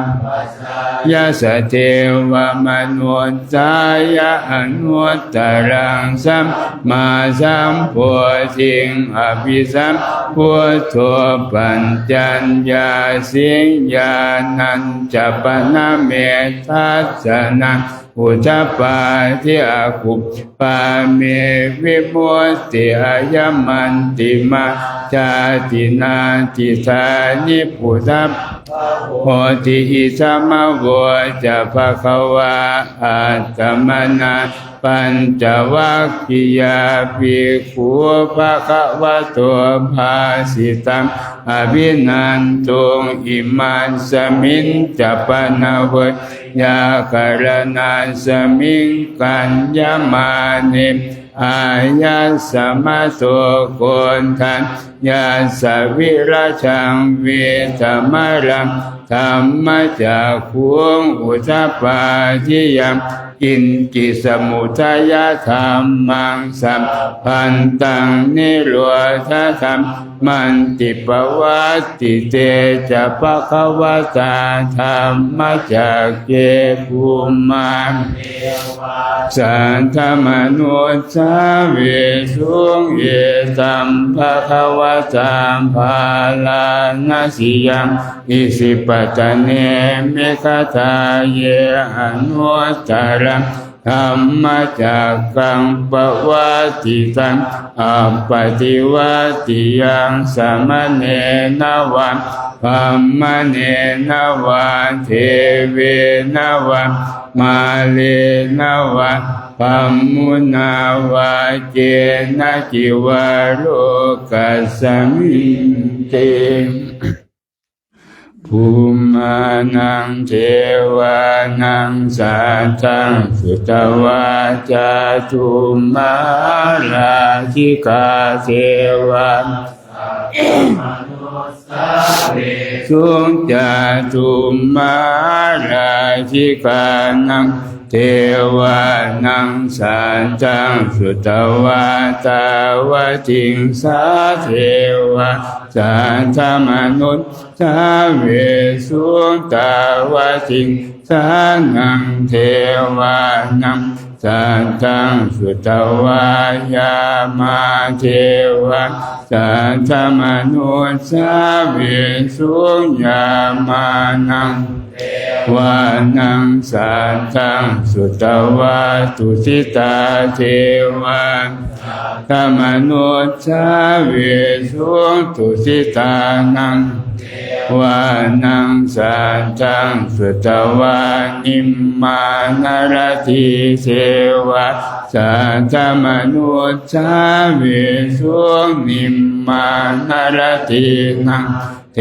วานัง สันตังสุตวะปรมินเมตวาสวัตติสิวาสันตมนุษย์สาเวสุปรมินเมตวาสวัตตินังเทวานังสันตังสุตวะพัมมปาลิสัจจาเทวะสันตมนุษย์สาเวสุพัมมปาลิสัจจานังเทวานังสันตังสุตวะพัมมปโลหิตาเทวะพัมมปโลหิตานังเทวานังสันตังสุตวะมหาพัมมาเทวะสันตมนุษย์สาเวสุมหาพัมมานังเทวานังสันตังสุตวะปริตตาภาเทวะตมนุษย์สาเวสุปริตตาภานังเทวานังสันตังสุตวะอัปปมานาภาเทวะตมนุษย์สาเวสุอัปปมานาภานังเทวานังสันตังสุตวะอาภัสสราเทวะตมนุษย์สาเวสุอาภัสสรานังวานังสันตังสุตวะปริตตสุภาเทวะสันตังสาเวสุปริตตสุภานังเทวานังสัตตังสุตวะอัปปมาณสุภาเทวะตมนุษย์สาเวสุอัปปมาณสุภานังเทวานังสัตตังสุตวะสุปจินนาคาเทวะสัตตมนุษย์สาเวสุสุปจินนาคานังสันตังสุตวะเวหัปปราเทวะสัตตมนุษย์สาเวสุเวหัปปรานังวานังสันตังสุตวะอวิหาเทวะสัตตมนุษย์สาเวสุอวิหานังวานังสันตังสุตวะอัตตปาเทวะสัตตมนุษย์สาเวสุอัตตปานังตังสุตวะสุทัสสะเทวะสัตตมนุษย์สาเวสุสุทัสสะนังเทวานังสันตังสุตวะสุทัสสีเทวะสัตตมนุษย์สาเวสุสุทัสสีนังเทวานังสันตังสุตวะอากนิทกาเทวะธรรมนุตสาเวสุเอตัมภะคะวะตาภาราณสียาอิสิปตะเนมิคตาเยอนุตตระธัมมจักขังปวัตติตังอัปปติวัตติยังสมณเณ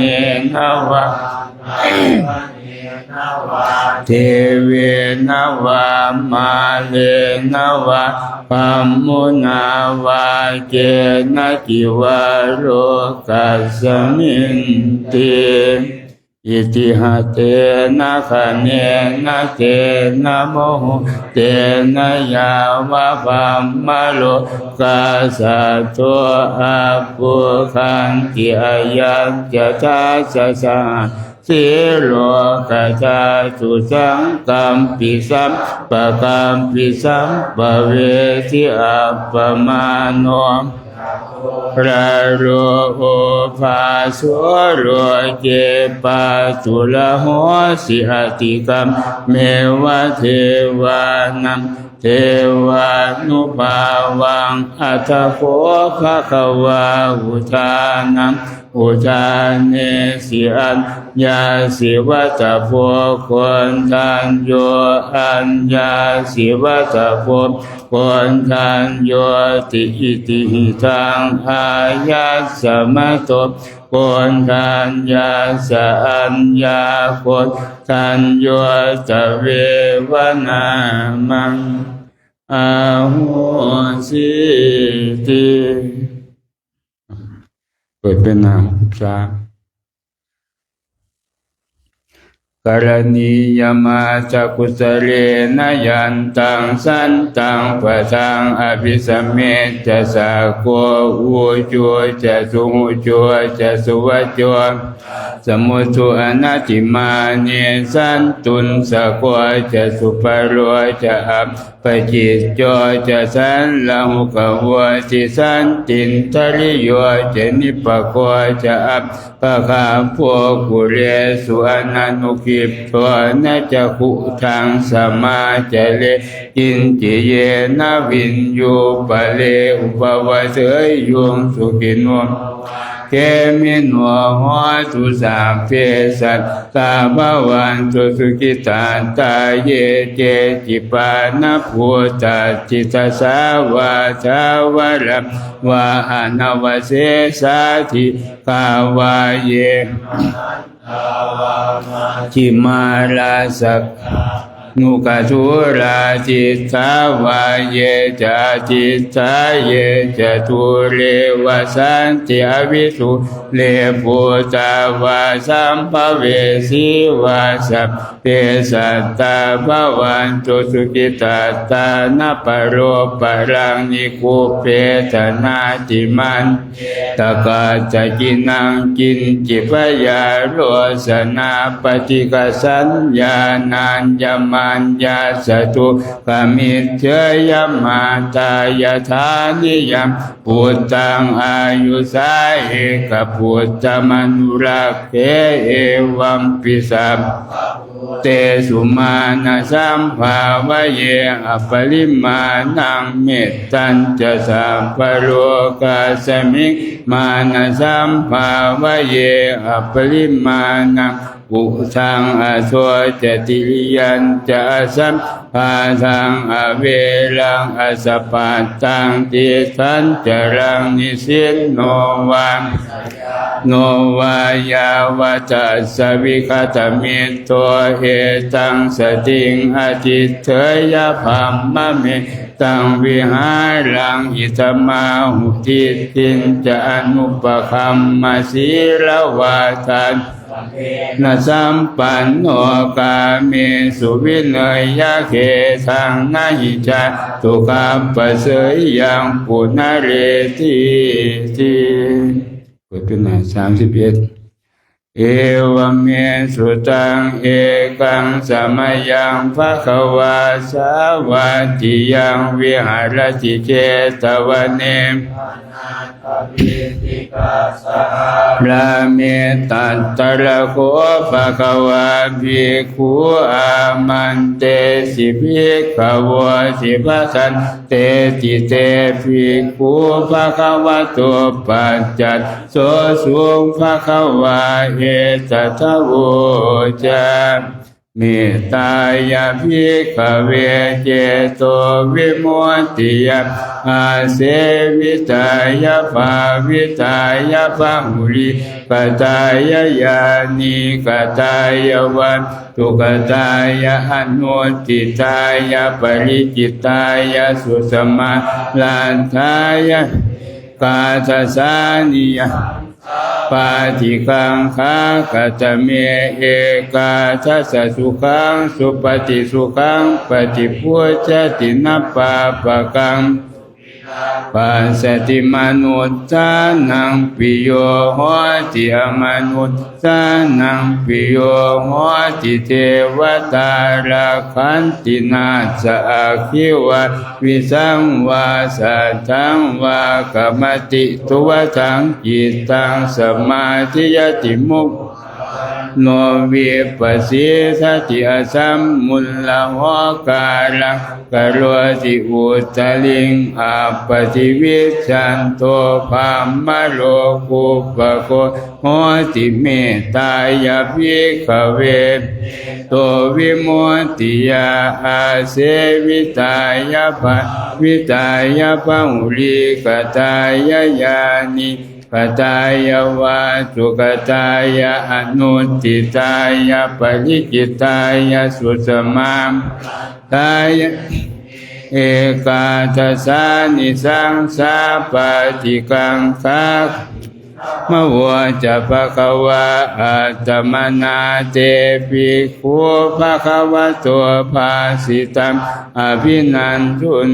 ติเปิดเป็นหน้า8ด้วยอันธรรมยังปฏิจานาคาทาโยปนามเสยาเทวตาสันติวิหารวาสินีทุเปคะเรโพธิคะเรตหิงตหิงตาธรรมทานเนนะภวันตุปุชิตาตัวทิ้งกรวนเตทวิหารมันทะเรเทราจะมาจานวกาจะพิกขวรสารามิกาทานปฏิอุปาสกาปามาเจเทสานิคมาเจอิสราสัพพานาภูตาสุกิตาภวันตุเตชาราพุจาเยปิจันทสัมภวาสังเสทัสสะตาอัตโวปปาติกามนิยานิกังธรรมมวรังปฏิจเตสัพเพปิทุกขัสสะกโรนตุสังสยังหาตุกิลังสตังธัมโมธัมมัสสราจปุคคารามสังโฆโหตุสมัคโควะอาจายาจาหิตายาจามอัมเหราคะตุสัทธัมโมสัพเพปิธัมมัจจาริโน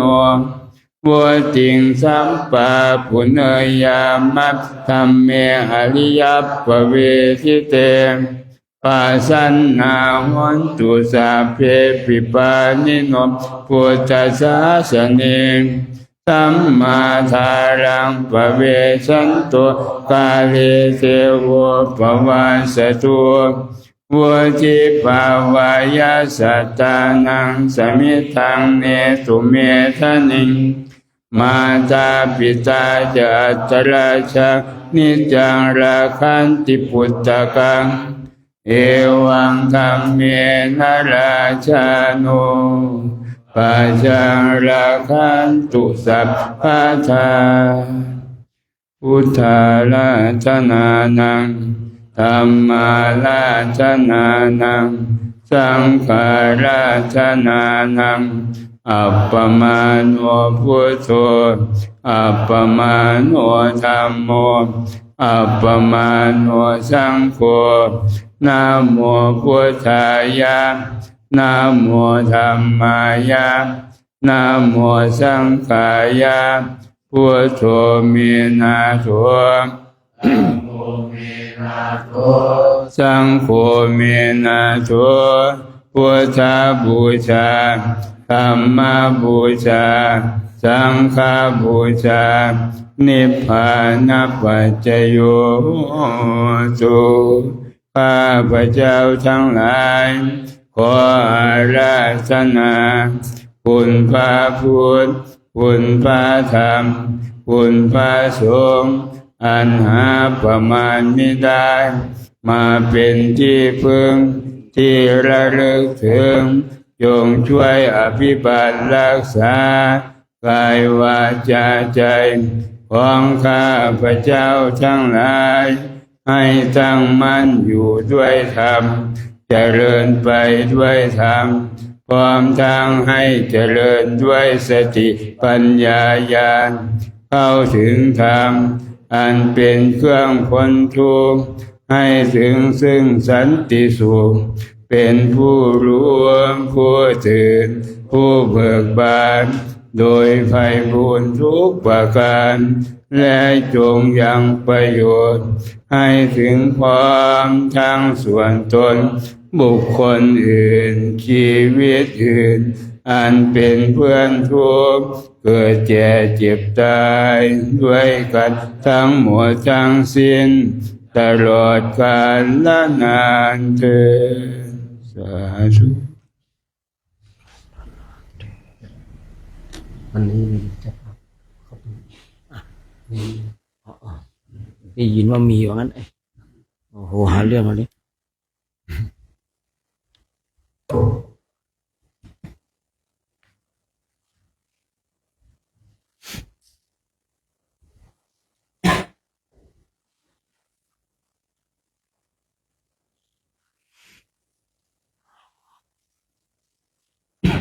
หลังจากที่เราได้ทำวัดสวดมนต์เสร็จเราก็มานั่งบำเพ็ญภาวนาต่อสักระยะหนึ่งช่วงนั่งบำเพ็ญภาวนาก็กาเลนะธรรมสวนังการฟังธรรมตามการเป็นมงคลอันสูงสุดทำไมการฟังธรรมจึงเป็นมงคลอันสูงสุดในมงคล38ประการเนี่ยที่เรื่องของมงคลเราก็ต้องเข้าใจนะสิ่งที่เป็นมงคลในพุทธศาสนาแล้วก็วัตถุมงคลเรื่องของวัตถุมงคลก็ว่ากันไปเนาะก็คือบางคนถือวัตถุนี้เป็นมงคลสำหรับตัวเองถามว่าได้ไหมก็ได้เหมือนกันเป็นเพื่อเป็นเครื่องยึดเหนี่ยวทางด้านจิตใจเพื่อเป็นเครื่องเตือนจิตเตือนใจแต่ว่าเราจะมองดูในสิ่งที่เป็นมงคลในศาสนานี้อย่างกาเลนะธรรมสวนังการฟังธรรมตามการเป็นมงคลอันสูงสุดไม่ใช่เป็นมงคลธรรมดานะเป็นมงคลอันสูงสุดเลย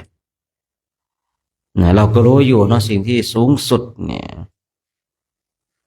เป็นอย่างไรแสดงว่ามันต้องสุดยอดจริงๆนะคำว่าสูงอย่างเดียวไม่พอยังสุดด้วยนะการฟังธรรมตามการจึงเป็นมงคลอันสูงสุดคราวนี้การฟังธรรมตามการเนี่ยบางคนบางท่านไม่เคยได้ยินได้ฟังเกิดจะได้ยินได้ฟังบางคนได้ยินได้ฟังแล้วก็จะทำให้ชัดเจนยิ่งขึ้นไปบางคนได้ยินได้ฟังแล้วก็คลายความสงสัยบางคนได้ยินธรรมแล้วก็ทำให้ตนเองเนี่ยเป็นสัมมาทิฏฐิได้แล้วก็เป็นการพัฒนาจิตของตนเองให้มันสูงยิ่งขึ้นไปเนี่ยคือบางทีในการฟังธรรมจะเป็นเหตุให้บรรลุธรรมได้เหมือนกันยิ่งในยุคพระพุทธเจ้าของเราแล้วเนี่ยที่ผมเคยกล่าวไว้ว่าในยุคของพระพุทธเจ้าของเราที่พระองค์ยังมีชีวิตอยู่บุคคลที่ได้บรรลุธรรมเนี่ยมากกว่าผู้ที่ปฏิบัติธรรมกรรมฐานในการเดินจงกรมในการนั่งสมาธินะในแค่ในคราวที่แสดงธรรม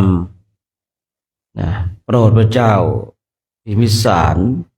กับบริวารเนี่ยที่ทั้งหมด11 นหุฏเนี่ยที่สวนตาลหนุ่มผู้ได้บรรลุธรรมทั้ง10 นหุฏแล้ว1 นหุฏก็10,000 1ก็100,000เนาะอีก10,000นั่นก็เป็นผู้ที่มีความเลื่อมใสศรัทธามั่นคงในพุทธศาสนาผู้ที่ไม่ได้บรรลุธรรมที่มีความเลื่อมใสเนี่ยก็ตีได้2 อย่างคือยังไม่ใช่วาสนาที่จะได้บรรลุธรรม2ในเวลาที่ฟังธรรมนั้นอาจจะปล่อยจิตใจมันฟุ้งซ่านสับสนมีเครื่องกังวลมีเครื่องรอยลัดที่อีก1 นหุฏเนี่ยเพราะมันต้องมีเหตุนะทำไม10 นหุฏได้บรรลุธรรมได้แต่ว่าอีก1 นหุฏเนี่ยบรรลุไม่ได้ค คืออาจจะไม่ใช่การของเขาไม่ใช่ยุคของเขาที่จะได้บรรลุธรรม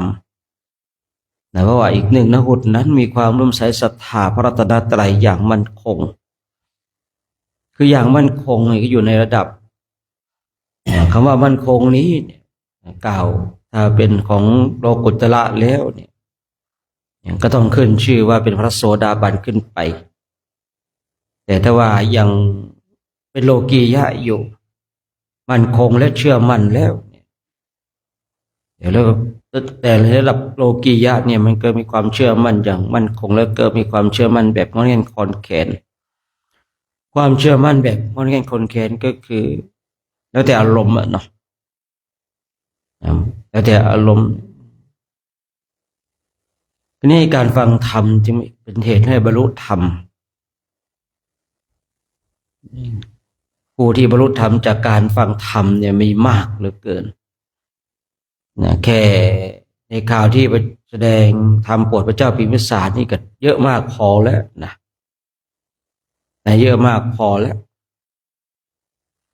แต่ผู้ที่ฝึกปฏิบัติธรรมกรรมฐานในฝ่ายบรรลุธรรมนี่มีน้อยนะท่านทั้งหลายไม่ใช่มีมากน้อยเหลือเกินพระสารีบุตรเองก็บรรลุธรรมในเหตุเรื่องการฟังธรรมนะในข่าวที่พระเจ้าทรงแสดงธรรมให้กับหลานชายของพระสารีบุตรที่ถ้ำสุรคาตาที่บนภูเขาคิชกูฏเดี๋ยวเราก็ได้ไปอยู่นะว่าทางขึ้นก่อนที่จะถึงกุฏิของพระพุทธเจ้าเนี่ยแล้วมูรดีของพระพุทธเจ้าเนี่ยแล้วก็จะผ่านถ้ำของพระมหาโมคคลลานะแล้วก็ถ้ำของพระสารีบุตรว่าถ้ำสุรคาตาการฟังธรรมจึงเป็นสิ่งที่ดีสิ่งที่เราไม่เคยได้ยินได้ฟังเราก็จะได้ยินได้ฟังทีนี้การที่เราฟังธรรมเนี่ยมันมีธรรมด้านปริยัติกับธรรมด้านปฏิบัติธรรมด้านปริยัตินั้นเราก็หาอ่านจากตำรับตำราในพระไตรปิฎกบ้างครูบาอาจารย์นำมาเขียนมาเรียบเรียงใหม่บ้าง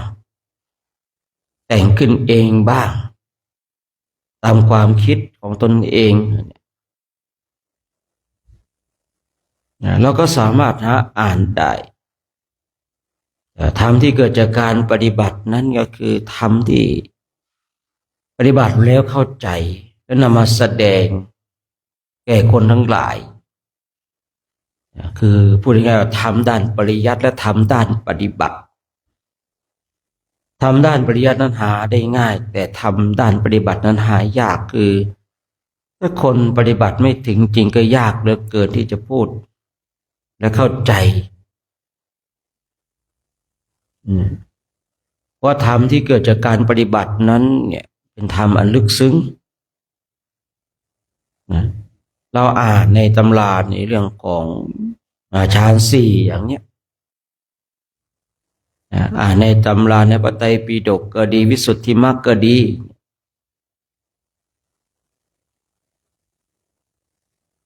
แต่เวลาที่เราทำฌานสี่ให้เกิดขึ้นแล้วบางสิ่งบางอย่างมันเกิดไม่เหมือนในตำราบอกว่าในบางสิ่งบางอย่างนะสภาวะบางอย่างตำราไม่อาจจะเขียนได้ตามสภาวะแห่งความเป็นจริงตำราเนี่ยบางทีเนาะไม่สามารถที่จะเขียนสภาวะแห่งการปฏิบัติบางอย่างได้เพราะมันไม่มีคำบรรยายนอกจากบุคคลที่ไปถึงเท่านั้นจึงจะรู้ได้และเข้าใจเอง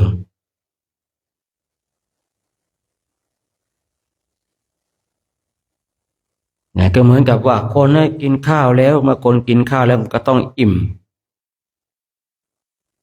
ทุกคนเมื่อกินข้าวแล้วก็ต้องอิ่มนะครับตำราเขียนไว้โดยหลักการแล้วเมื่อเราเนี่ยคนเรากินข้าวแล้วต้องอิ่มในหลักการเขียนว่าอิ่มแล้วเขาบรรยายคำว่าอิ่มยังไงไม่รู้จะเขียนยังไงว่าอิ่มมันเป็นยังไงกินไม่ลงยัดไม่ลง หรือว่ายังไงนะแต่ผู้ที่ปฏิบัติแล้วเนี่ยคำว่ากินข้าวแล้วต้องอิ่มเขาจะรู้เลยอ๋ออิ่มแล้วพอแล้วอิ่มในภาคปฏิบัติกับอิ่มในภาคตำรานั้นเนี่ยอิ่มในภาคของตำราไม่สามารถที่จะบรรยายได้แต่อิ่มในภาคของการปฏิบัตินั้นสามารถรู้ได้ด้วยตัวเองว่าอิ่มแล้วเป็นอย่างนี้นี่คนเคยอิ่มข้าวพอได้ยินคำว่ากินข้าวแล้วต้องอิ่มอ๋อรู้แล้วอิ่มไม่เป็นเช่นนี้เองแต่บุคคลไม่เคยอิ่มข้าวมาก่อนเนี่ยนะก็ไม่รู้หรอกมันเป็นยังไงเนาะอาการลักษณะมันเป็นยังไงอิ่มข้าวเนี่ยคนไม่เคยอิ่มข้าวก็จะไม่รู้เนี่ยถึงแม้ว่าจะอ่านมามากก็ตามเนี่ยอ่านเขาคนกินข้าวแล้วมันก็ต้องอิ่มแต่ตนเองไม่เคยอิ่มตนเองก็ไม่รู้หรอกว่าอิ่มนั้นเป็นอย่างไรไปขอคำอธิบายจากคนอื่นถึงแม้ว่าคนที่เขารู้ว่าการอิ่มข้าวเนี่ยมันเป็นอย่างนี้อย่างนี้นะแต่บางทีก็บอกไม่ได้มันต้องกินเองมันต้องรู้เองมันต้องเข้าใจเองกับคำว่าอิ่มนี้ในด้านการปฏิบัติเหมือนกันสภาวะแห่งการปฏิบัติธรรมกรรมฐานเองก็เหมือนกันที่เราอ่านในตำรามาเนี่ยคือธรรมะภาคปริยัติทีนี้ธรรมะภาคปริยัติเนี่ยมันก็พาเราส่งได้ไปถึงจุดหนึ่งเท่านั้นเองคำว่าจุดหนึ่งคือเหมือนกับจุดเริ่มต้นพาเราไปส่งถึงจุดเริ่มต้นได้แต่ไม่สามารถที่จะนำพาให้เราไปสู่จุดสูงสุดได้แต่สิ่งสูงสุดนั้นก็อาศัยตำราในจุดเริ่มต้น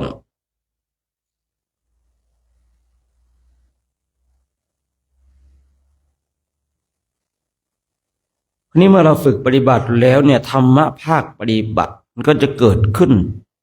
กับตัวของเราเองนี่ธรรมะภาคปฏิบัติแล้วเนี่ยเราเคยได้ยินได้ฟังว่ารูปเวทนาสัญญาสังขารวิญญาณไม่เที่ยงเป็นทุกข์เป็นอนัตตาอันนี้ธรรมะภาคปริยัติและธรรมะภาคปฏิบัติในรูปเวทนาสัญญาสังขารวิญญาณเป็นเช่นไรเราจะเห็นจริงได้มากน้อยขนาดไหนว่ารูปนี้ไม่เที่ยงรูปนี้เป็นทุกข์รูปนี้เป็นอนัตตาหมายรวมทั้งเวทนาสัญญาสังขารวิญญาณด้วยรูปมันไม่เที่ยงนะมีการเปลี่ยนแปลงไหมด้านปริยัติธรรมะด้านปริยัติเขียนได้รูปไม่เที่ยงนะแล้วธรรมะภาคปฏิบัติล่ะว่ารูปไม่เที่ยงเนี่ยมันไม่เที่ยงอย่างไรมันเห็นจริงหรือมันเห็นไม่จริงมันเข้าใจแจ่มแจ้งหรือว่ายังมีความเข้าใจแบบคลุมเครืออยู่ฉะนั้นธรรมะภาคปริยัติก็ดีธรรมะภาคปฏิบัติก็ดีอย่างที่กล่าวไว้เมื่อสักครู่นี้ว่าธรรมะภาคปริยัติสามารถนำพาเราไปส่งถึงจุดหนึ่งแต่สิ่งที่จะทำให้เราถึงสูงสุดในศาสนานี้คือธรรมะภาคปฏิบัติ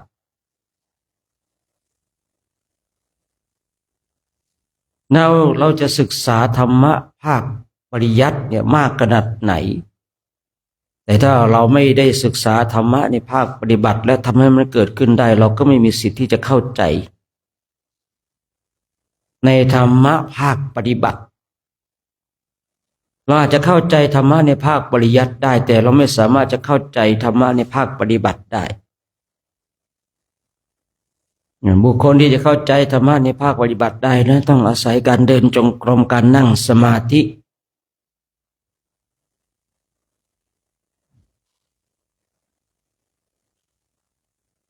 ในการเดินจงกรมนั่งสมาธินั่นก็ต้องอาศัยเนี่ยพื้นฐานคือธรรมะภาคปริยัติเป็นเครื่องนำพาไปเมื่อเราไปถึงจุดหนึ่งเราก็จะเข้าใจตามระดับสติปัญญาของเราคือระดับแห่งการปฏิบัติธรรมกรรมฐานเนี่ย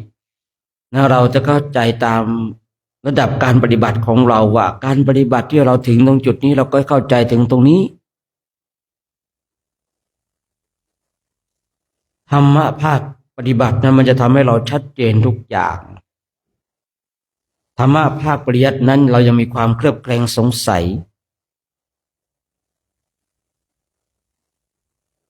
ถึงแม้ว่าอานิสงส์การฟังธรรมว่าบรรเทาความสงสัยได้แต่มันบรรเทาความสงสัยได้ด้านปริยัติบางทีว่าทำไมพระพุทธเจ้าพระองค์ทรงตรัสว่าสติสัมปชัญญะเนี่ยเป็นธรรมที่มีอุปการะมากเราก็ต้องยกกับธรรมะภาคปริยัติมาว่าสติมันมีคุณอย่างนี้สัมปชัญญะมีคุณอย่างนี้เป็นเช่นนี้เองแล้วบรรเทาความสงสัยได้อานิสงส์การฟังธรรมยังมีข้อหนึ่งที่ผู้พูดจำได้ว่าบรรเทาความสงสัย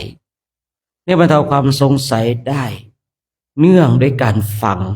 และมีขอบเขตคือในด้านของปริยัติแต่ว่าถ้าเราฟังธรรมไปแล้วเรายังไม่ได้บรรลุธรรมความสงสัยในอริยมรรคอริยผลก็อาจจะมีกับเราได้คือการฟังธรรมที่บอกว่าบรรเทาความสงสัยได้เนี่ยมันก็มีขอบเขตของมันอยู่แต่ถ้าเราได้ฟังธรรมแล้วได้บรรลุธรรมเนี่ยอันนี้คลายความสงสัยได้ทั้งหมดเลยแต่ถ้าว่าเรายังไม่ได้บรรลุธรรมเนี่ยบางอย่างมันก็บรรเทาความสงสัยได้ทำไมสติสัมปชัญญะจริงเป็นธรรมที่มีอุปการะมากพอเราได้ยินได้ฟังครูบาอาจารย์พระเกิดดีได้บรรยายไปมันเป็นธรรมที่มีอุปการะมากเช่นนี้เองคนนี้บรรเทาความสงสัยได้ละคนนี้บุคคลที่ฝึกฝนอบรมแล้วเนี่ยได้บรรลุธรรมเนี่ยคุยถึงเรื่องการบรรลุธรรมคุยถึงเรื่องการบรรลุธรรมนะท่านทั้งหลายกระบวนการของการทำลายอาสวะกิเลสตั้งแต่เบื้องต้นท่ามกลางและที่สุดถามว่าบุคคลที่ได้ยินได้ฟังเนี่ยมันจะบรรเทาความสงสัยได้ไหมไม่ได้ถึงแม้ว่าพระพุทธเจ้าพระองค์ทรงตรัสเนี่ยในส่วนการฟังธรรมเนี่ยจะบรรลุจะบรรเทาความสงสัยได้แต่ได้เฉพาะบางสิ่งบางอย่างยิ่งการบรรลุธรรมเนี่ยถ้าบุคคลนั้นเนี่ยยังไม่ได้บรรลุเนี่ยฟังเรื่องราวแห่งการทำลายอาสวะกิเลสเนี่ยมันไม่หายสงสัยท่านทั้งหลายแต่มันจะหายสงสัยเนื่องด้วยการปฏิบัติทำกรรมฐานของเราอยู่เราไปถึงตรงจุดไหนเราก็คลายความสงสัยถึงจุดนั้นเช่นเราได้บรรลุเป็นพระโสดาบันแล้วทำลายสักยะทิฏฐิวิจิกิจฉาสีปตะปรามาสเราก็หายสงสัยในการยึดมั่นถือมั่นว่านี่คือกายของเราเพราะเราทำลายในความยึดมั่นถือมั่นในกายนี้ไปเรียบร้อยแล้วก่อนหน้านั้นเราอาจจะมีความสงสัยนะว่ามันยึดมั่นถือมั่นอย่างไรแล้วมันคลายความยึดมั่นถือมั่นว่าไม่ใช่กายเนี่ยกายนี้ไม่ใช่ของเราเนี่ยเป็นเช่นไรเนี่ยบุคคลที่ไม่ได้บรรลุบุคคลนั้นไม่รู้หรอกว่าการละกายความยึดมั่นถือมั่นในกายนี้เป็นเช่นไรเราอ่านจากตำรับตำรามันหายสงสัยไหมไม่หายแต่บุคคลที่ฝึกปฏิบัติจนทำลายสักยะทิฏฐิได้เนี่ยก็จะหายสงสัยว่าการที่เราละกายได้ไม่ได้เข้าไปยึดมั่นถือมั่นในกายนี้เนี่ยเป็นเช่นนี้นี่เองเนี่ยมันก็บรรเทาความสงสัยได้ก่อนหน้านั้นเราอาจจะมีความเคลือบแคลงสงสัยเนี่ยได้ยินได้ฟังธรรมะภาคปริยัติว่าเมื่อใดก็ตามที่เรามีความสงสัยเนี่ยสงสัยในคุณของพระพุทธว่ามีจริงไหมสงสัยในคุณของพระธรรมของพระสงฆ์มีจริงไหมพอเราได้ยินได้ฟังธรรมแล้วเนี่ยมันบรรเทาความสงสัยได้แต่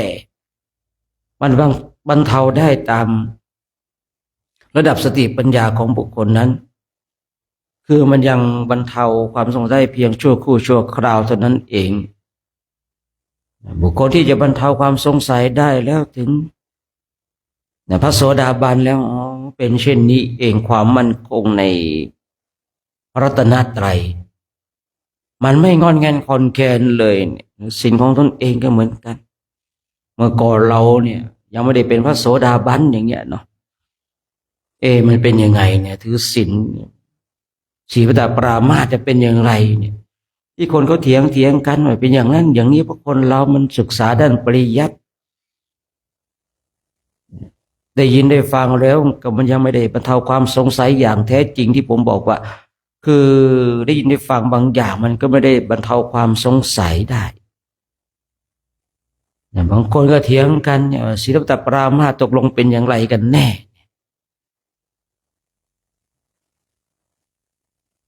บุคคลที่บรรลุเป็นพระโสดาบันแล้วเนี่ยละสักยะทิฏฐิวิจิกิจฉาสิบตปรามาสเขาก็บรรเทาความสงสัยสิ่งเหล่านี้ได้ชัดเจนเลยมีความเชื่อมั่นถือมั่นอย่างชัดเจนว่าคุณของพระพุทธคุณของพระธรรมคุณของพระสงฆ์เนี่ยมันชัดเจนเลย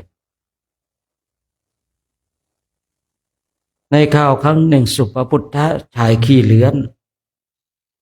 ได้นั่งฟังธรรมอยู่ที่ท้ายบริษัทคือ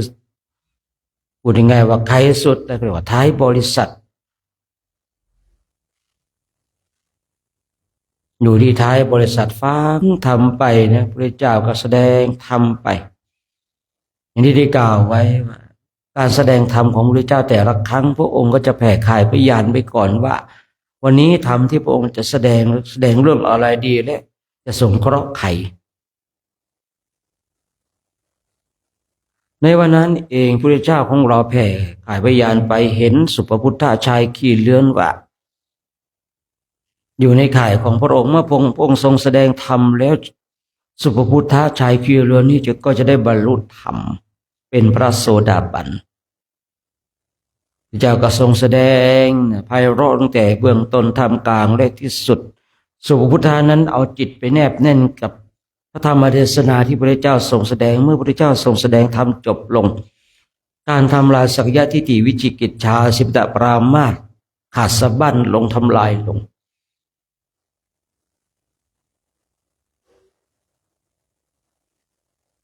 เมื่อได้บรรลุเป็นพระโสดาบันแล้วเนี่ยความมั่นคงในพระพุทธในพระธรรมในพระสงฆ์นี่ชัดเจนไม่มีความเคลือบแคลงสงสัย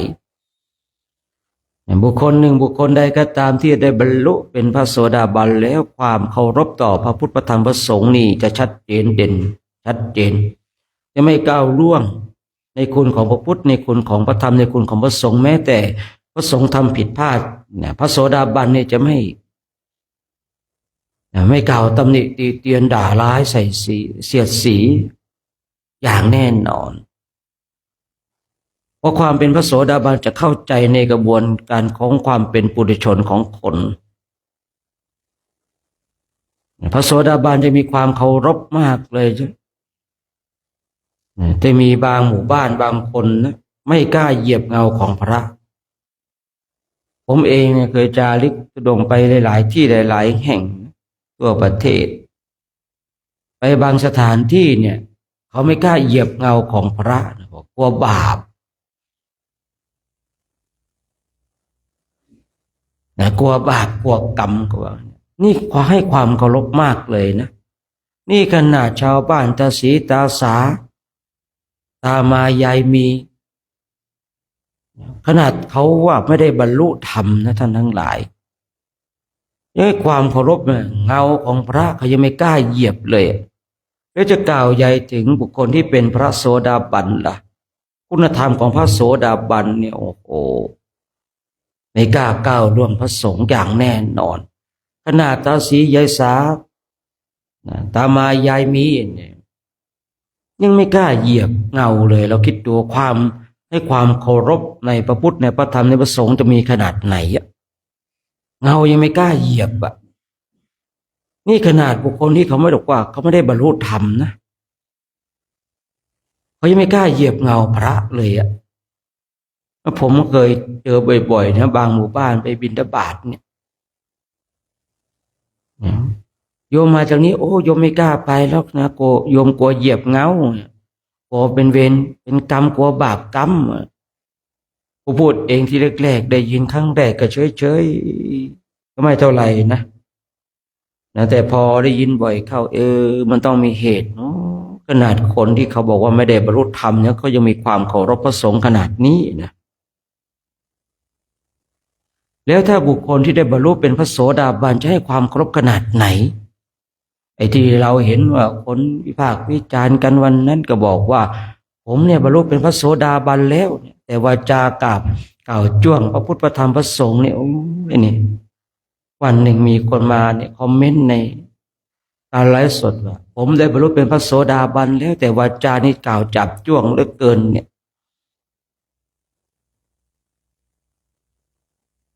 พวกไม่มีหีริไม่มีโอตตัปปะนี่ก็ใช้วาจาตนเองก็หลอกลวงคนอื่นไปทั่วแล้วก็มีคนที่โง่เขาเบาปัญญาพอคนทั้งหลายบอกว่าได้บรรลุเป็นพระโสดาบันแล้วคนทั้งหลายก็จะเข้าไปนอบเข้าไปกราบไหว้ไอ้คนที่บอกว่าตนเองได้บรรลุพระโสดาบันโง่ไม่พอนะอีกคนเชื่อยังโง่กว่าอีกนะ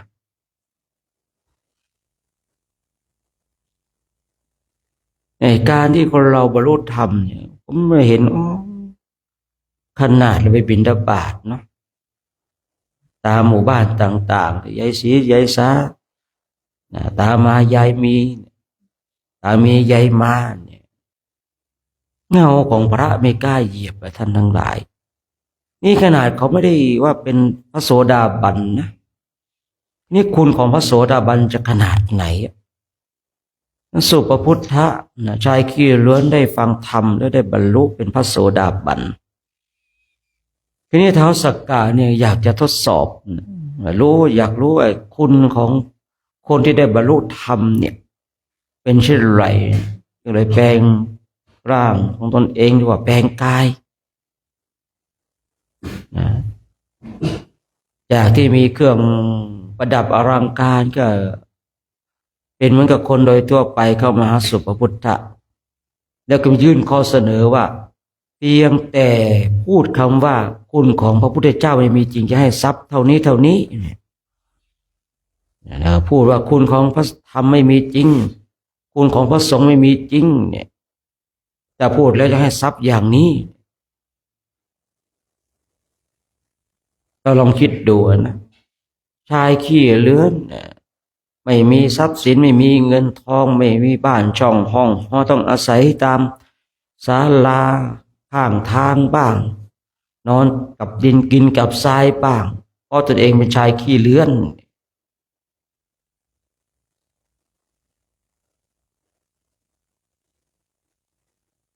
ท้าวสักกะลงมาพูดแต่ถ้าพูดแล้วมีทรัพย์จะให้ทรัพย์แต่ว่าก็ดูถูกบุคคลที่ได้บรรลุเป็นพระโสดาบันเนาะแต่ใช้คำว่าดูถูกนี่ถูกหรือเปล่าก็ไม่รู้แต่ว่าอยากจะทดสอบกันแล้วกันเนาะว่าบุคคลที่ได้บรรลุพระโสดาบันแล้วจะมีคุณธรรมขนาดไหนสุปพุทธะจริงๆนะโอ้ยเป็นชายขี่เลื้อนเป็นยาจกเข็นใจไม่มีทรัพย์ไม่มีสิ่งของทั้งหลายขนาดมีคนมาหยิบยื่นทรัพย์สินให้เพียงแต่กล่าวว่าคุณของพระพุทธไม่มีจริงคุณของพระธรรมไม่มีจริงคุณของพระสงฆ์ไม่มีจริงเนี่ยก็ได้ทรัพย์มากคือบุคคลที่ได้บรรลุธรรมแล้วเนี่ยโสดาบันแล้วเนี่ยมันชัดเจนแล้วเพราะตัวเองก็รู้นี่ว่าคุณพระพุทธเจ้ามีจริงคุณของพระธรรมมีจริงคุณของพระสงฆ์มีจริงอย่างมั่นคงไม่งอนงันคอนแขนไม่กล้ากล่าวล่วงท่านเป็นใครทำไมท่านยังมากล่าวเช่นนี้โอ้สุพุทธะนี่มาถามเลยนะท่านเป็นใครทำไมกล่าวเช่นนี้ด้วยเดชของบุคคลที่ได้บรรลุเป็นพระโสดาบันก็มีเดชมีคุณเขาอยู่มีตบะมีบารมีอยู่ท้าวสักกะเนี่ยอยู่ไม่ได้แล้วกลับคืนร่างเดิม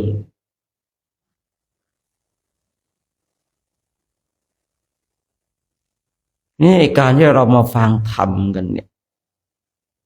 พระเจ้าพระองค์ทรงตรัสเนี่ยการฟังธรรมเป็นมงคลอันสูงสุดการฟังธรรมตามการเป็นมงคลอันสูงสุดกาเลนะธรรมสวนังการฟังธรรมตามการเป็นมงคลอันสูงสุด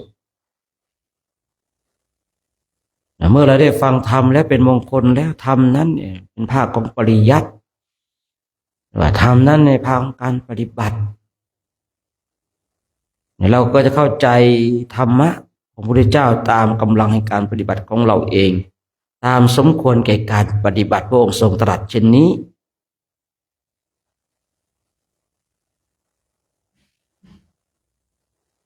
เมื่อเราปฏิบัติไปถึงตรงจุดไหนเราก็จะคลายความสงสัยและชัดเจนถึงจุดนั้นแต่ถ้าเราเป็นพระโสดาบันแล้วเราก็คลายความสงสัยเมื่อเราเป็นพระสกิทาเราก็คลายความสงสัยพระอนาคาเราก็ความสงสัยว่าอีกความโลภความโกรธความหลงนี่มันเบาบางเบาบางอย่างไรเนี่ยองค์คุณของพระอนาคามีใช่หรือเปล่าทำลายความโลภความโกรธความหลงเนี่ยมันเบาบางลงไปมาเหลือนิดเดียวเท่านั้นเองยังทำลายไม่ได้ประหารไม่ได้นะ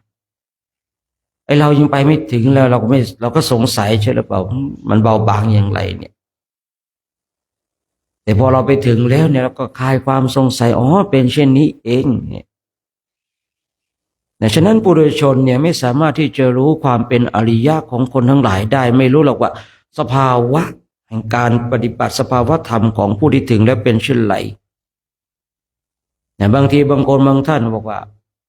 วัดความเป็นพระอรหันต์ว่าท่านไม่โกรธเราก็ต้องดูด้วยนะบางทีเนี่ยพระอรหันต์บางทีแสดงความโกรธทางกายแต่จิตใจท่านไม่ได้โกรธเพราะท่านอยากแสดงให้เช่นลูกศิษย์ลูกหาได้รู้ว่าการทำเช่นนี้ผิดนะแสดงอาการโกรธทางกายแต่ใจไม่โกรธระมัดระวังให้ดีนะบางทีเนี่ยบางคนเนี่ยบอกว่าพระอรหันต์ไม่โกรธหรอกในใจของท่านไม่โกรธแต่เวลาที่ท่านจะสอนลูกศิษย์ลูกหาเนี่ย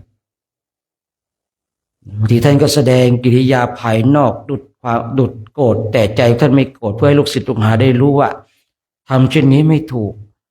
คือบางคนบางท่านมาวัดแบบพระอรหันต์ไม่โกรธเห็นครูบาอาจารย์แสดงอาการโกรธบางทีก็ตีเลยนะไม่ใช่แล้วแบบนี้ระวังความคิดของท่านทั้งหลายจะผิดพลาดเมื่อความคิดผิดพลาดความคิดที่ผิดพลาดนั้นจะนำท่านทั้งหลายไปสู่อบายเพราะว่าพระอรหันต์บางรูปเนี่ยบางทีเนี่ยคือใจของท่านไม่โกรธอยู่แล้วแต่เป็นพระอรหันต์แล้วนะแต่ถ้าเป็นพระโสดาบันพระสกิทาเนี่ยยังโกรธอยู่นะแต่อย่าเป็นพระอรหันต์แล้วตอนนี้เรากำลังคุยถึงความเป็นพระอรหันต์นะคือใจของท่านไม่มีความโกรธแต่กายของท่านแสดงความโกรธออกมาคืออยากให้ลูกศิษย์ผมก็สงสัยนะเมื่อก่อนนะสงสัยว่าเราเห็นนั่งดูคลิปครูบาอาจารย์บางทีด่าลูกศิษย์ลูกหาคนทั้งหลายก็ว่าท่านเป็นพระอรหันต์แต่ทำไมท่านด่าลูกศิษย์ลูกหาเนี่ยเรามองดูภายนอกดูท่านโกรธเนี่ยนะผมเคยมันมีความขัดแย้งในใจนะเราสงสัยเนาะแต่พอวันหนึ่งก็เข้าใจบางทีเนี่ยที่ท่านแสดงอาการโกรธขึ้นมาเพื่ออยากให้ลูกศิษย์ลูกหาได้รู้ว่าทำเช่นนี้ไม่ถูกต้องเพราะคนบางคนเนี่ยคนบางคนจะสลดสังเวชใจเนี่ยต้องถูกด่าต้องถูกแสดงอาการของความโกรธแต่บางคนเนี่ยจะสลดสังเวชใจสำนึกผิดได้ก็ไม่ต้องไปด่าเขายังได้คุยดีๆเขาก็เข้าใจแล้วแต่บางคนเนี่ยต้องแสดงความโกรธมานะถึงจะเข้าใจครูบาอาจารย์ผมเป็นเช่นนี้เองเมื่อก่อนเราก็สงสัยว่าพระอรหันต์เนี่ยเขาไม่โกรธแล้วทำไมด่าลูกศิษย์ลูกหาล่ะเมื่อก่อนผมสงสัยมากเลยนะเมื่อก่อนผมสงสัยมากเลยว่าท่านนี้เป็นพระอรหันต์แต่ทำไมด่าลูกศิษย์ล่ะตกลงพระอรหันต์เนี่ยด่าลูกศิษย์หรือเปล่าอะไรเงี้ยสงสัย แต่วันหนึ่งนะหายสงสัยแล้วหายสงสัยเป็นเช่นนี้เองคือเนี่ยคนที่ยังแบบไม่เข้าใจตรงจุดเนี้ยก็คิดว่าคือพระอรหันต์เนี่ยไม่ด่าคนหรอกไม่โกรธหรอกใช่ใจของท่านไม่โกรธอย่างแน่นอนขอรับประกันแต่กายเนี่ยบางทีเนี่ยคืออุบายในการสอนนะ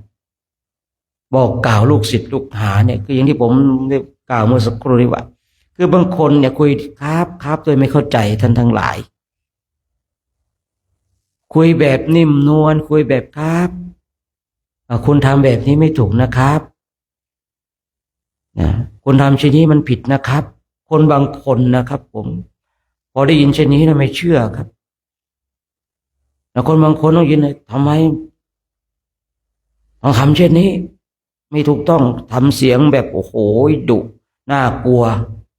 คนบางคนเนี่ยต้องได้ยินคำเช่นนี้จึงจะสำนึกผิดจึงจะกลัวนะครับจึงจะกลัวจึงจะสำนึกผิดคนบางคนต้องแสดงการอ่อนน้อมเขาจึงจะเข้าใจคนบางคนต้องแสดงความก้าวร้าวทางกายทางวาจาแต่ใจไม่ได้ก้าวร้าวนะพระอรหันต์ในใจไม่ได้ก้าวร้าวแต่กายและวาจาในบางทีเนี่ยเพื่อที่จะให้ลูกศิษย์ตนเองเนี่ยเกิดนะความสลดสังเวชใจหรือว่าสำนึกผิดในการกระทำของตนเอง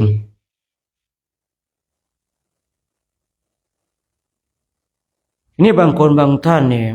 เห็นว่าครูบาอาจารย์เนี่ยแหมโกรธจังเลยด่าจังเลยเนี่ยแหมผมไม่ได้เป็นพระอรหันต์แล้วเนี่ยผมก็เคยคิดเช่นนี้เหมือนกันนะเราเคยอยู่กับครูบาอาจารย์บางทีใครก็ว่าท่านเป็นพระอรหันต์แต่ทำไมท่านโกรธเก่งจังเลยเนี่ยนะนี่การที่ว่าโกรธเก่งจังเลยก็โกรธกับบุคคลพอไปเจาะลึกนิสัยคนที่ครูบาอาจารย์แสดงความโกรธด้วยคนแบบนี้มันจิตมันหยาบคนจิตหยาบเนี่ยมันจะต้องเจอความรุนแรงแล้วจิตของคนเราละเอียดนะครับเนี่ยคนเหล่านี้นะพอได้ยินคำว่าครับเนี่ยครูบาอาจารย์เนี่ยนั่นคุยกับเรานิ่มเนี่ยย้อนกลับมาดูตัวเองเราทำอะไรผิดพลาดหรือเปล่าเนี่ยคนบางทีจิตหยาบเนี่ยนะครับนะต้องใช้ความรุนแรงเขาจึงจะเข้าใจก็เป็นเช่นนี้ฉะนั้นเราท่านทั้งหลายเนี่ยนะก่อนที่เราจะตัดสินใจอะไรบางอย่างให้เราชัดเจนในตัวของเราผมจึงเคยคุยกับญาติโยมบ่อยๆว่าตราบใดก็ตามที่เรายังไม่รู้วาระจิตของบุคคลอื่นอย่าไปตัดสินสิ่งที่เป็นภายนอกเพราะสิ่งที่เป็นภายนอกในบางทีเป็นอุบายการสั่งสอนลูกศิษย์ของตนเองที่ผมบอกนะคุยคนนี้เขาเป็นแบบนี้ครูบาอาจารย์จึงแสดงอาการแบบนี้แต่พอไปคุยอีกคนหนึ่งครูบาอาจารย์ไม่ได้คุยอาการโกรธเลยผมเลยเข้าใจเป็นอุบายเป็นอุบายในการสอนฉะนั้นท่านทั้งหลายเนี่ยไปไหนก็ตามนะไม่แต่ญาติโยมเองก็ตามเนี่ยถ้าเราไม่รู้วาระจิตของบุคคลอื่นอย่าไปก้าวล่วงบางสิ่งบางอย่างมันจะล่วงไปเจอพระอรหันต์ถ้าล่วงไปเจอพระอรหันต์แล้วเนี่ยมันอันตรายเพียงแต่เราไปกล่าวเกิดอคติในใจเนี่ยมรรคผลนิพพานไม่ต้องพูดถึงหรอกว่าแต่มรรคผลนิพพานเลยสมาธิจิตยังไม่ได้เลยท่านทั้งหลายอยู่ว่ามรรคผลนิพพานสมาธิจิตยังไม่ได้เลยก้าวล่วงไม่ได้ก้าวล่วงไม่ได้เลยนะพระอรหันต์แตะไม่ได้เลยนะท่านทั้งหลายนี่เราก็ไม่รู้หรอกนะเพราะความเป็นพระอรหันต์นี่ผมบอกว่าเป็นที่ใจเป็นที่จิตกายเป็นเพียงองค์ประกอบแล้วทำไมกระดูกกลายเป็นพระธาตุล่ะเพราะจิตมันซักฟอกท่านทั้งหลายจนให้กระดูกเนี่ยจนเส้นผมเนี่ยจนส่วนต่างๆของร่างกายนี่นะกลายเป็นพระธาตุเพราะกายนี้ถูกจิตซักฟอกเพราะจิตของตนเองสะอาดจิตของพระอรหันต์สะอาด เมื่อเข้าไปซักฟอกเนี่ยเนื้อหนังมังสากระดูกก็ดีผมก็ดีเล็บก็ดีเนี่ยความสะอาดของจิตเข้าไปซักฟอกเข้าไปทำความสะอาดพวกกระดูกเส้นผมก็เลยกลายเป็นพระธาตุไปนะเลยกลายเป็นพระธาตุไปเราจะซักผ้าเนี่ยฟงซักฟอกซักมันก็สะอาดใช่หรือเปล่าแต่ถ้าเราจะซักผ้าเพื่อนของเราเปื้อนอยู่แล้วเราไปเอาขี้โคลนมาซักเอาน้ำสกปรกมาซักผ้านั้นสะอาดไหมไม่สะอาดฉันใดก็ฉันนั้นเนี่ยจิตของพระอรหันต์เป็นจิตที่สะอาดบริสุทธิ์ของสะอาดบริสุทธิ์แล้วเนี่ยไปซักฟอกสิ่งใดสิ่งนั้นก็สะอาดไปด้วยบริสุทธิ์ไปด้วยเช่นเดียวท่านไปดำรงธาตุขันธ์นาน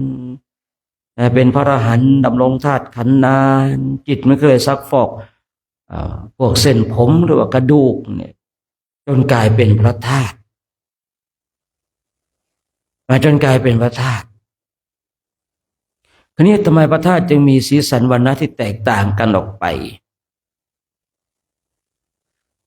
แล้วสีสันของวรรณะที่กลายเป็นพระธาตุทั้งหลายเนี่ยเราจะเอาหมายถึงว่าเป็นพระอรหันต์ทั้งหมดได้ไหมถ้าออกเป็นวรรณะอย่างนั้นวรรณะอย่างนี้เดี๋ยวเรื่องนี้ไว้คุยในวันต่อไปในคราวต่อไปเพราะว่าถ้าคุยเรื่องนี้ต่ออีกเดี๋ยวมันจะยาวเรื่องนี้เพราะว่ามันต้องคุยและต้องให้เข้าใจเนี่ยเพราะว่าบางคำเนี่ยมันถ้าไม่ชัดเจนแล้วเนี่ยเดี๋ยวคนไปตีความหมายผิดมันจะเพี้ยนไปมีโอกาสจะมาคุยเรื่องของพระธาตุแล้วก็สีสันวรรณะของพระธาตุว่าสีสันวรรณะอย่างไรเป็นอย่างไรจิตของบุคคลนี้เนี่ยเป็นเช่นไรเนี่ยเมื่อสีสันเป็นวรรณะเช่นนี้เนี่ยยังมีโอกาสมีโอกาสจะคุยไปแล้วเรื่องเหล่านี้ขึ้นมาก็จะพูดจะคุยให้ฟังแต่วันนี้มากลับย้อนกลับมาเนี่ยนะการฟังธรรมตามกาลเป็นมงคลอันสูงสุดทีนี้เมื่อเราฟังธรรมแล้วมันบรรเทาความสงสัยได้ทำให้จิตของเราทำให้เราเนี่ยเป็นมิตรเป็นสัมมาทิฏฐิเพราะทำให้เราเนี่ยมีความเห็นที่ตรงไม่บิดเบี้ยวแล้วการฟังธรรมเนี่ยทำให้จิตของเรามันตรงนะก่อนหน้านั้นเราอาจจะการฆ่าสัตว์เนี่ยเราฆ่าแล้วเนี่ยเพื่อมาทำอาหารไม่เป็นบาปอย่างสมมติเนี่ยโดยคนโดยทั่วไปเนาะคนโดยทั่วไปบอกว่าการฆ่าสัตว์ที่เรามาทำอาหารเนี่ยไม่บาปหรอกนะสัตว์เหล่านี้มันเกิดมาเพื่อมาเป็นอาหารเนี่ยนะเกิดมาเป็นอาหารของเราเนี่ยนะแต่พอเราได้ฟังธรรมไม่ใช่นี่ความเห็นผิดครั้งก่อนกลายเป็นความเห็นถูกแล้วเนี่ยการฟังธรรมมันดีเช่นนี้ท่านทั้งหลายจากบุคคลที่เห็นผิดมันก็จะกลายเป็นเห็นถูกไปอันนี้ผมอุปมาให้ฟังนะว่าคนบางคนเนี่ยก่อนหน้านั้นไม่เคยได้ยินได้ฟังธรรมแล้วคิดว่าการฆ่าสัตว์ฆ่าหมูก็ดีไก่ก็ดีเนี่ยเป็นอาหารไม่บาปเพราะสิ่งเหล่านี้มันเกิดมาเพื่อเป็นอาหารของคนเนี่ยอันนี้เป็นความคิดที่ผิดไงแต่พอได้ยินได้ฟังธรรมแล้วเนี่ยเราไปหมายมั่นว่าสัตว์เหล่านี้เป็นอาหารของมนุษย์เป็นอาหารของคนเนี่ยเมื่อเราได้ยินได้ฟังแล้วจากการที่เราเห็นผิดมันก็จะกลายเป็นบุคคลที่เห็นถูกไป